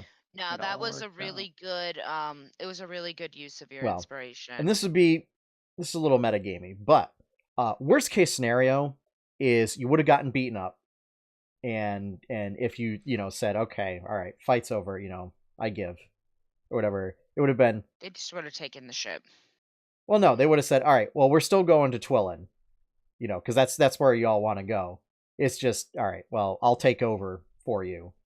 And basically we just swap spots. So that way, That's totally how it works. so that way, all Jacobin you also Jacobin had also, and he still is, like, if whatever, he wants to be in charge of the boat because he thinks that's the best way to get to his goal, is Yeah. being in control of everything. Whether that's true or not is another story. But he doesn't mind resigning himself to just be the bad guy with the hammer who just hits things, Yeah. and that's what he'll do. Like, he can resign himself to that if worse comes to worse. Yeah. Well, that's He'll why find another way like to get what he needs. like worst case scenario for Jacobin would have been, hey, you've been demoted. You're now, you know, one of the chief enforcers on the ship, as opposed to being captain. But we're still going to honor the agreement, and we're still going to go to Twillin and get you all to where you need to go. Yeah, because Sevelios isn't. So really, Yeah. it wouldn't have been all that bad. Also, May is seriously considering what Sevelios offered. Mm-hmm. Yeah. Because they are loaded. Yeah. So Doing something because you want to, not because you have to. Sounds really freaking good to May. So yeah. Tune in for that stuff. Yes. The week. Lots of drama. So next week. And we'll go back to regular schedule next week. So podcast on Wednesday and stuff like that. Fun thing now is on Sundays, there will be a stream schedule posted. So for the week. So be on the lookout on Facebook for the stream schedule. And yeah. So Nice. All right. Let's get into some Ranger talk on this week's quest log.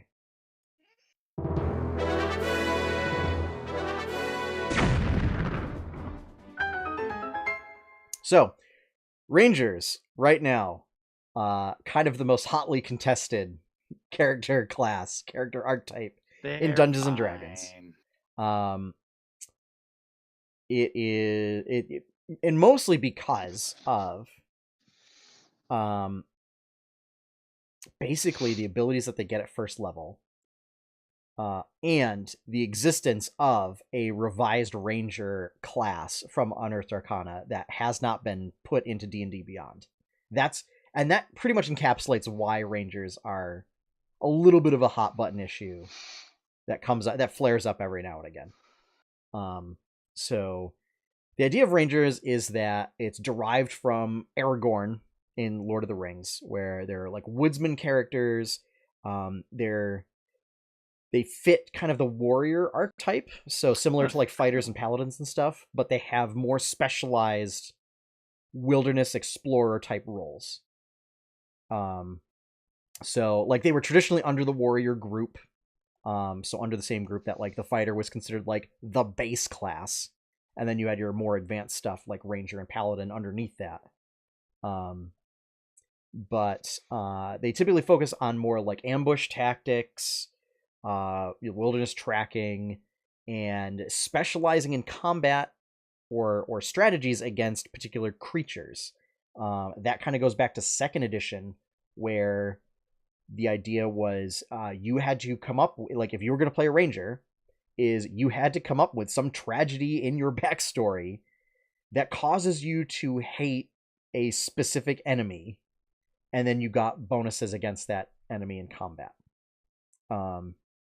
So there's a little bit of like a vengeance play in there as well.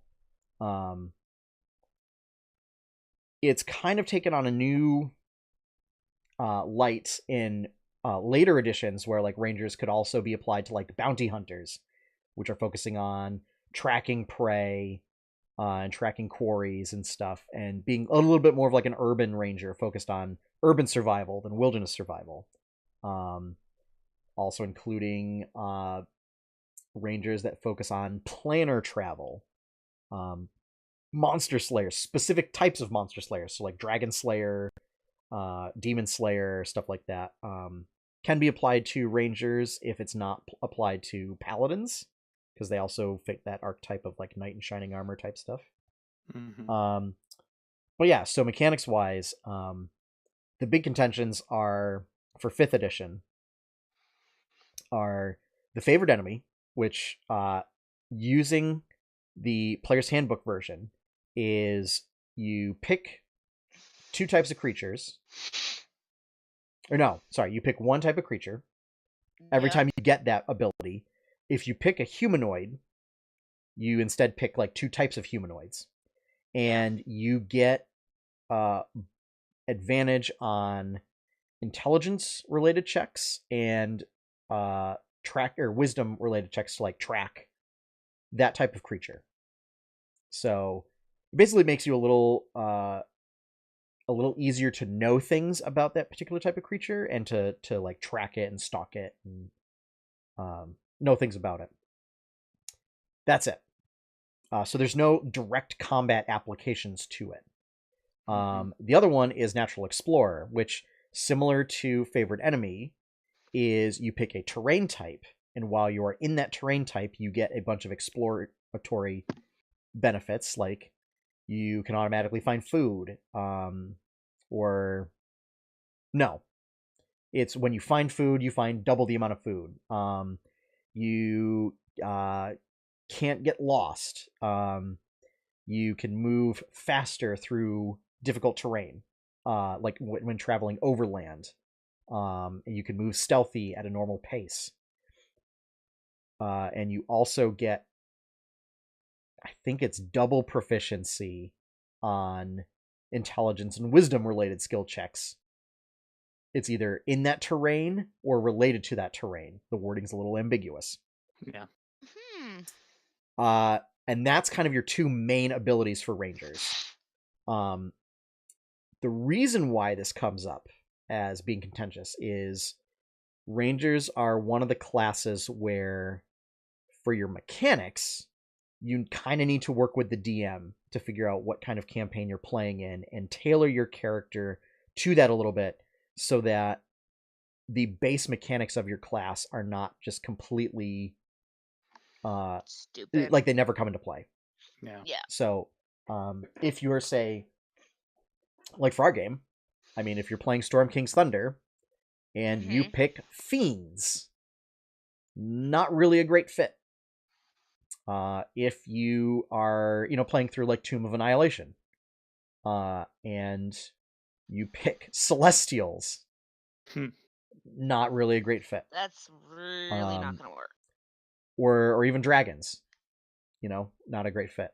So you want to kind of think about like what, and work with your DM to find out what kind of stuff am I gonna be facing. Or, you can say, hey, I'm thinking about making a character that knows things about dragons or knows things about demons or undead or whatever. What can we do? And I'm just letting you know, so that way we can try and work it so that this won't be a completely useless feature of my character. Similar with the terrain, part of it, and make sure that like if you're gonna be in the woods, having favorite terrain desert, maybe not the greatest.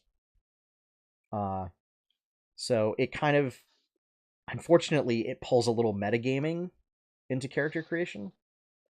Yeah, but nothing crazy. No. And really it kind of just, says like, at the very least starting out is, my character should be local to wherever the adventure is occurring. Yeah. So yeah. The reason why there is a controversy is Wizards, at least initially, based on feedback, felt like they could have done a better job at sort of doing this class fantasy for the Ranger, and they had a difficult time wrapping their heads around how to represent that class fantasy in mechanics. And so they produced several versions of a revised Ranger. And the last edition they came up with is by far the most popular, which does things like turning Natural Explorer into every terrain type and removing kind of the knowledge portion of it,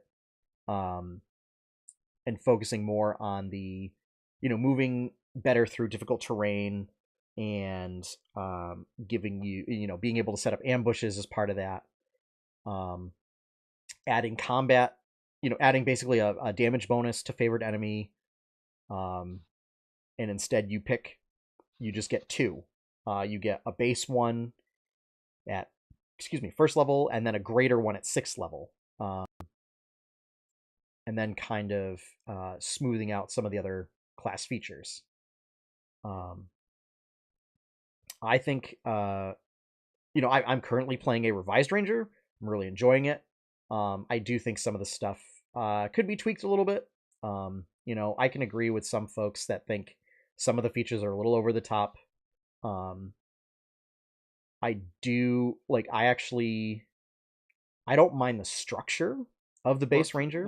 What do people say feels over the top? A lot of people feel like the natural explorer for the Rise Ranger is over the top because it gives you the advantage on initiative, advantage on attack rolls against creatures that you beat in initiative, plus all of the other, like immune to difficult terrain. Yeah, only on can't that get first lost. round though, right? It's only for the first round. Yeah, so whatever. Yeah. Make your encounters better, DMs. Well, really, but it's Really? the fact that you get it all at Really? first level is what people feel is because it makes it a very attractive 1-level dip for multi-classing, for kind of abusing that stuff. Well, also there's your ranger's time to shine. Like, whatever. Yeah. Mhm. Like they Well- don't get that much else. It's the argument is it's fine to have all those features, but maybe spread them out a little bit later, so that way, or spread them out. so that way people are actually playing rangers and not just like I'm a level 19 rogue, level 1 ranger, and I can do all this cool stuff. Yeah. But yeah, so I'm currently playing a revised But ranger. dipping is so much fun. You are breaking up, Courtney. I said, but dipping into levels of other stuff is so much fun. No. Level 1 dipping is wrong, and you should feel wrong for doing it if you do that. No, I'm a purist. I would never actually do that. I would just say that if you're going to multi-class, think about the reasons for it, and don't just say, Yeah. "Oh, well, I just want to do it just to get this one class feature." Yeah.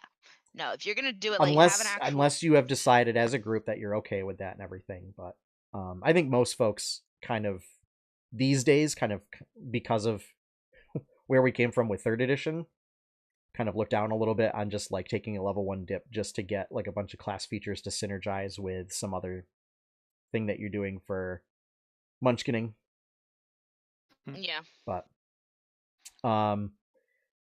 yeah, I just like I like the thoughts behind the base ranger. I just think the execution kind of misses the mark a little bit. I just know Beastmaster was absolute trash. Beastmaster's pretty bad. They have your they pet have is worthless. They have provided 2 rounds of errata for Beastmaster to try and rectify some of the problems, and it makes it a bit better, but it's still not quite there. The 2 rounds of errata being that if you do not, so the latest one is at level 6, your beast's attacks count as magical, and I think starting at level 3 when you get your beast, if you do not give it a command, it automatically dodges.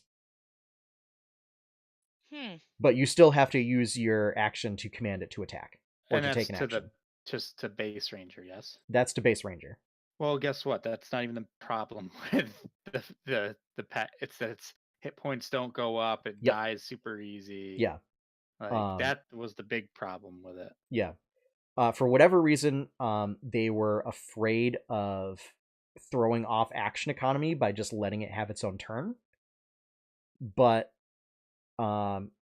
then contradicted that with summoning spells where you summon 8 things that all get their own turns. Right. So that's one of my big issues with Beastmaster. But yeah, the subclasses, Beastmaster is kind of Beastmaster needed Revised Ranger to make it work. Viable. Yeah, to make it kind of viable. Otherwise,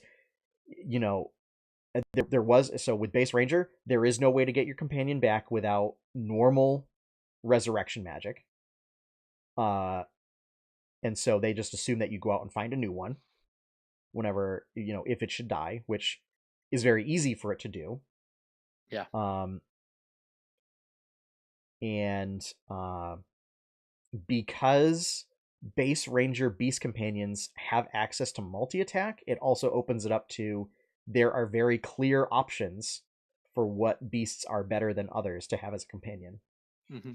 Yeah. So there is that. Hunter is decent.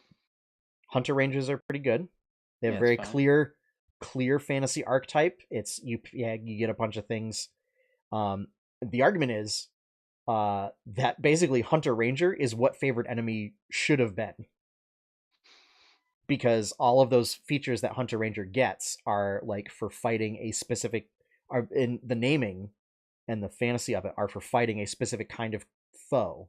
Whether it's like you're fighting hordes of enemies, or things like dragons, which have lots of hit points, are big, have breath weapons. Maybe giants, which are mostly like big hit points, not very mobile enemies, and might have like a big singular like stomping kind of attack that deals a lot of damage. So the fantasy for like a hunter that hunts a specific type of foe is definitely there. I think there has been talk of like trying to update that subclass to bring it in line with the Xanathar ones, where you also get a bunch of spells.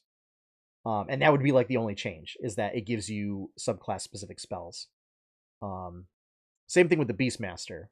But then the Xanathar subclasses kind of add a little bit more to that, where they change the structure a bit, where every subclass gets bonus spells, which is great because rangers get a limited number of spells available. Yep. And these really improve your versatility. Well, I mean, Paladin, who is also a half caster, gets, for whatever you're losing the word here. Oh, your oath gives you bonus spells that you're always prepared. Yeah. These are bonus spells that are spells known, because paladins can always like swap out spells per day. Right. Rangers know, paladins, like my ranger. Prepare. My ranger has like 4 or 5 spells available, and has to level up in order to swap those out. So like the 5 spells that I have are all of my options. Yeah.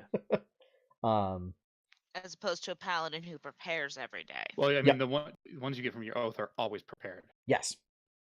Yeah. So the idea with this is that a little bit of flexibility. Yeah. A little bit. Yeah, the idea with this is like an oath. Is that way it gives you spells that are related to kind of that subclass that would be always useful for a member of that subclass, and so you kind of get them for free. So the ones we have in Xanathars are Gloomstalker, which is you are basically an ambush master under. Very strong, really strong subclass. Focusing on darkness to your advantage and deny advantage darkness. We also have Monster Slayer, I believe it's called. Another strong one that focuses on like combating spellcasters and essentially getting like a second Hunter's Mark mechanic that can also be applied with Hunter's Mark. Oh wow! So it really ramps up damage. There's Horizon Walker, which is basically a ranger that has experience in dealing with other planes as opposed to other terrain types. And so that's nice. You learn like how to interact with you learn how to interact with portals. You get certain defenses against planar magic. That can be really, really, really useful if you have a campaign that's doing something like going to the Feywild, because that can mess you up when you get back. Yeah, I mean, it was bigger for things like Planescape and Spelljammer, that dealt a lot with planar magic. But yeah, I mean, if you're doing like a Feywild type of campaign, it could come in handy as well. Or really anything involving portals. So like if you're doing a Sigil campaign, you know, you could do that. And I think that's pretty much it that we've gotten so far. There was also, prior to the quote unquote revised ranger, there was a ranger that they tried to, and again, all of these revised ranger things have been basically trying to fix Beastmaster. Yeah. This ranger was basically like a barbarian shaman. Dice per level. When you hit dice at a time, you would spend d6s to roll hit dice. But you essentially gain like hit points as a barbarian, but you'd have a little more control over how much healing you did during short rests. And it was you summon spirit animals to aid you instead of like a regular beast. They actually later turned this into, I think it was one of the barbarian subclasses in Xanathar, where you summon like it was like Ancestor Totem or something like that. I feel like there was a non-magic ranger they did in Earth Arcana. Oh no, that was it's a variant in the Dungeon Master's Guide as well. Is that what it was? Yeah, so it was removing spells and then adding in some abilities to replace that. So it was like herbal healing, and you could just summon animals. And I'm trying to remember because one of the groups I ran, I had a guy who's like, I said it was all new players. I said ranger, and he's like, "Oh, yeah, I want to basically be Aragorn." And I was like, "Okay." I mean, who doesn't? I'm like, but ranger in the player handbook at the time didn't really work because you're using a lot of spells and stuff. So basically, I just made Hunter's Mark just an ability he had. Yeah. Like you just really focus on your target. It's not like a spell or anything. One of the things is, so Hunter's Mark is often considered like the staple ranger spell because it is that good. It's a first level spell. It's a concentration spell. And you pick a target and your attacks deal an extra 1d6 damage of the weapon's type against that target. Once per turn. So it is considered like the bread and butter. I think it lasts, for concentration up to 10 minutes. If you spend higher level spell slots, it increases the duration. It does not increase the damage. But it's just that extra d6 damage is considered vital for rangers. It's just considered a staple spell. To the point that I see arguments that it should have been a feature, a spell that spells. I can get on board with that mostly. I mean, again, my paladin has it. That's one of his oath spells. Yep. I don't. It kind of fits with that Oath of Vengeance a little bit. Yeah. But it does. It does. I don't know. It always feels just like, oh, that's the ranger spell. The other issue always associated with them. Most ranger spells, at least the good ones, require concentration. So now I have to choose between using Hunter's Mark and using something more interesting, right?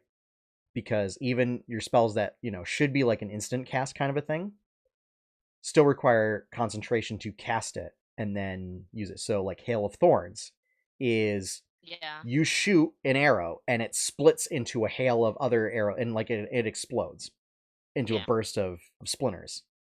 The casting time for that, so instead of saying this is an action and you make a weapon attack as part of casting the spell, this is a bonus action and requires concentration and lasts until you make an attack.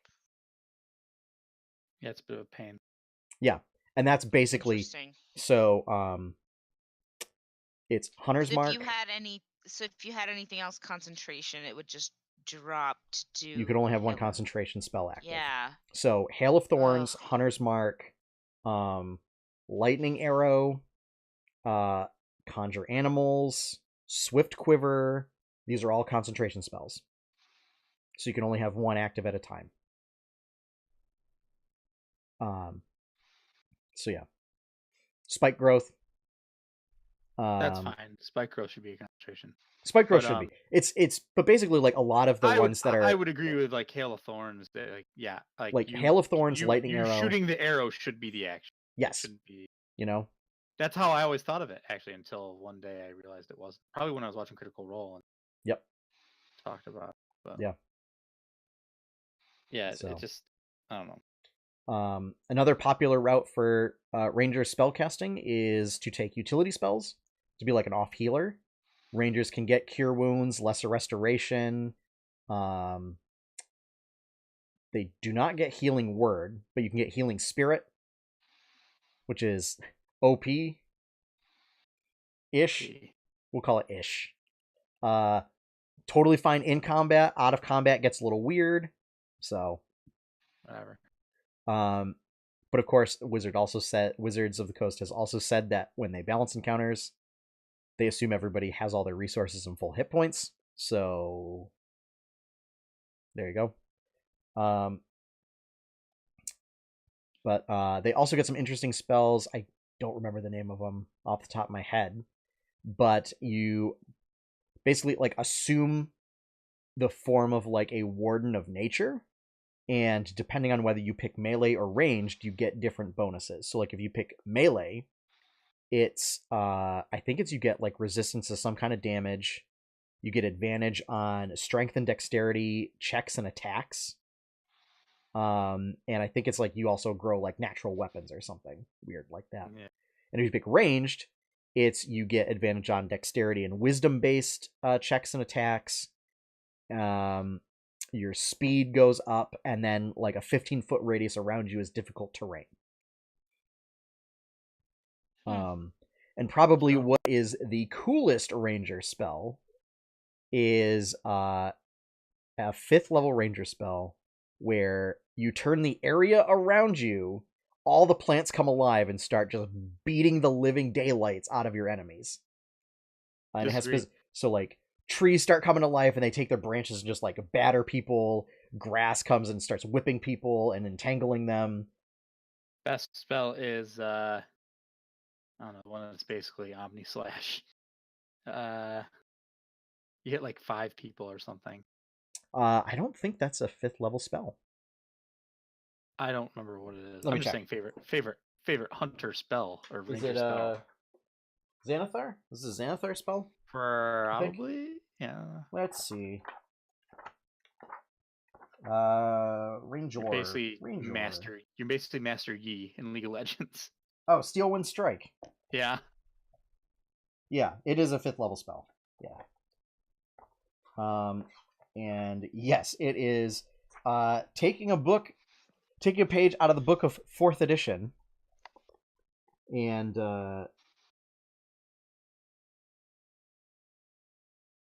yes.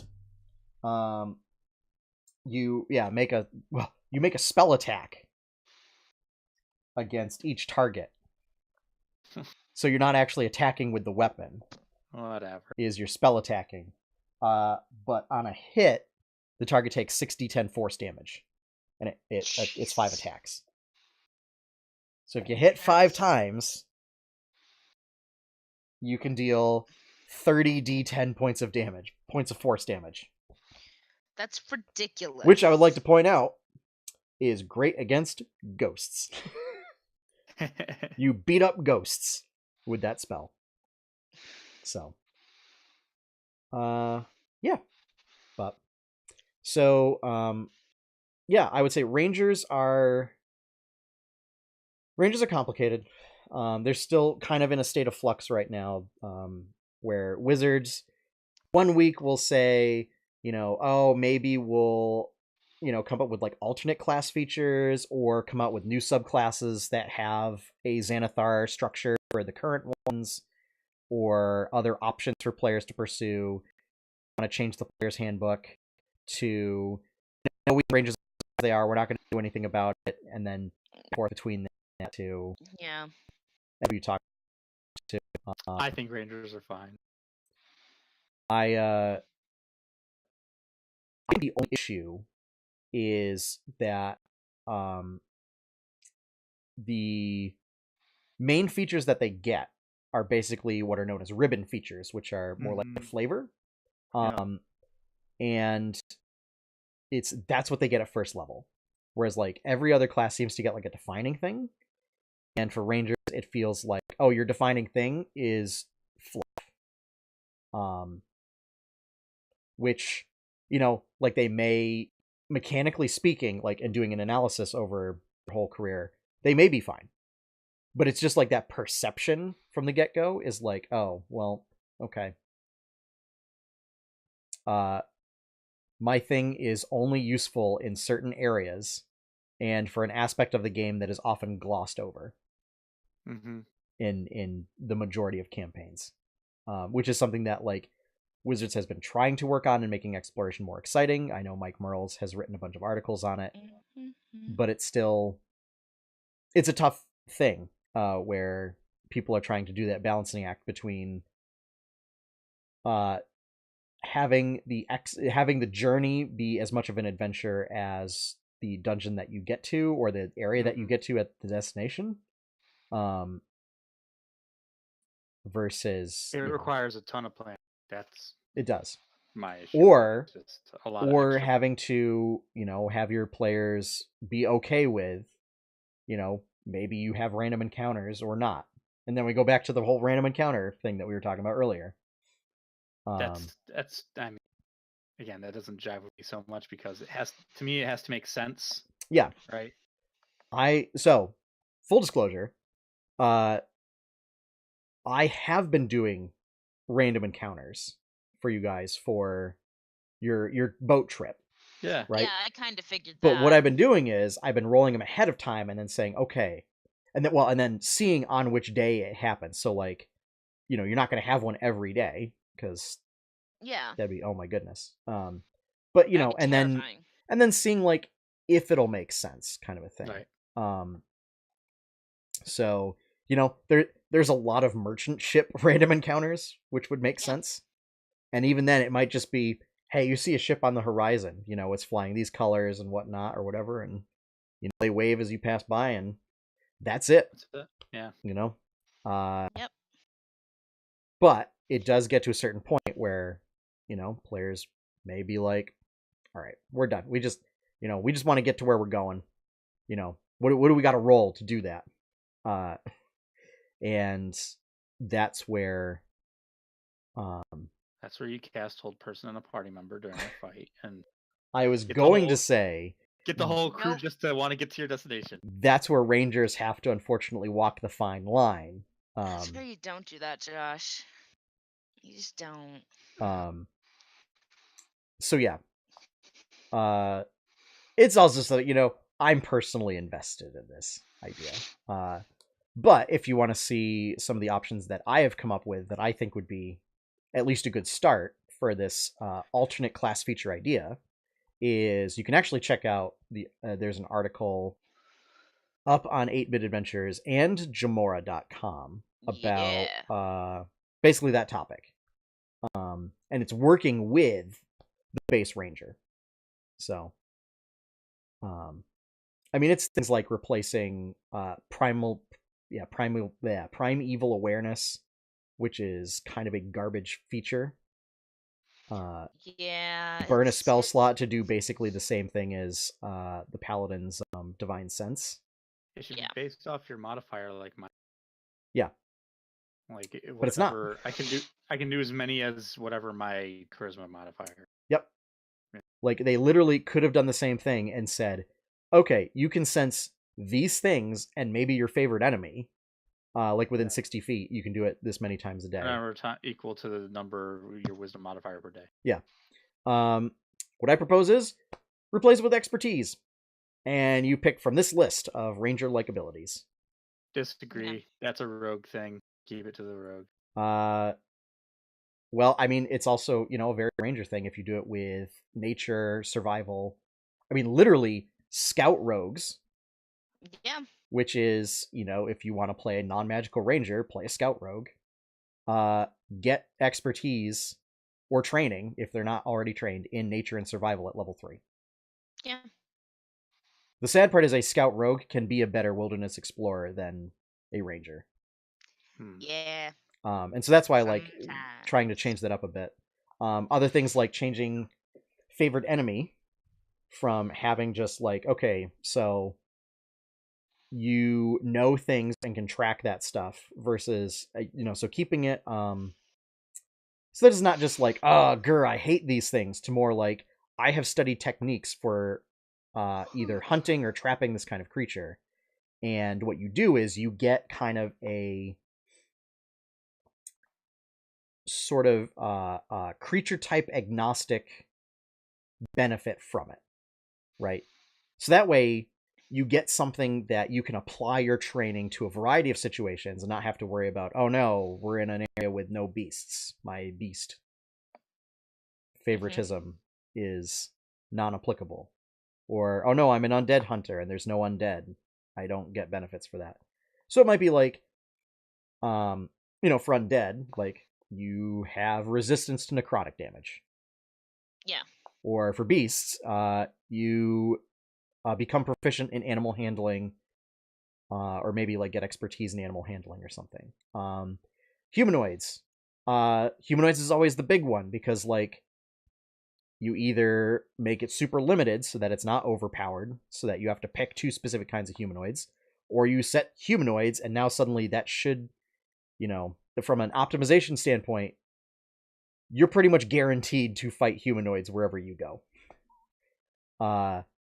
So that, the thing that I pitched was you get training in investigation, right?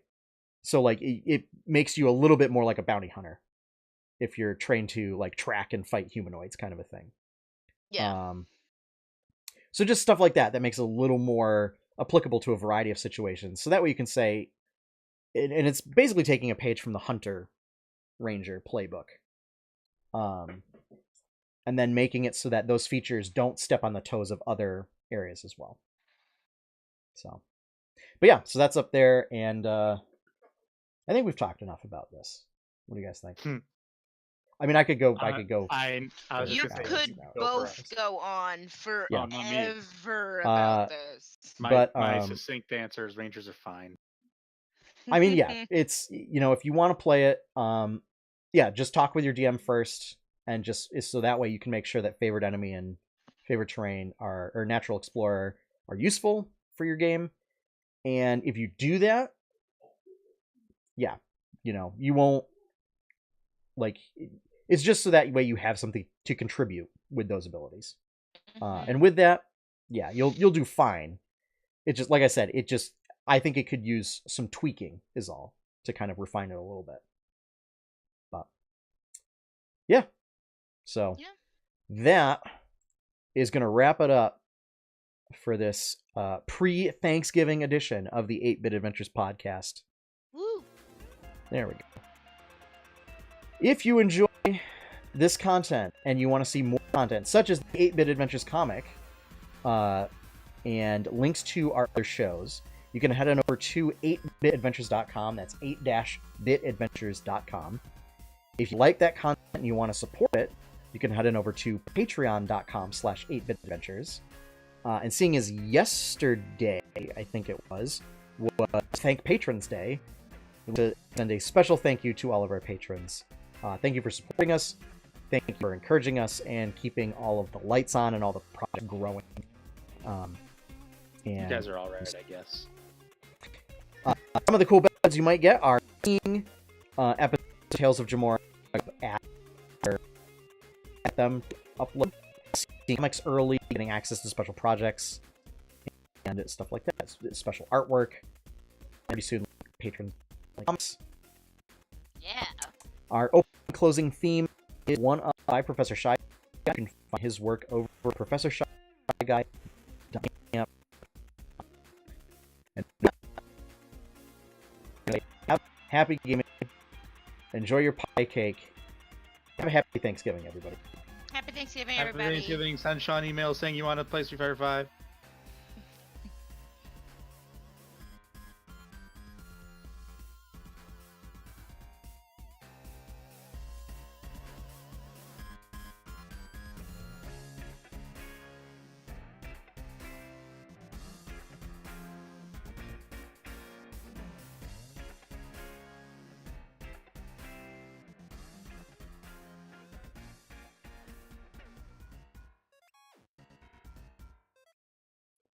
Lizard make the best rangers, followed closely by wood elves, and then closely by everybody else. Who knows?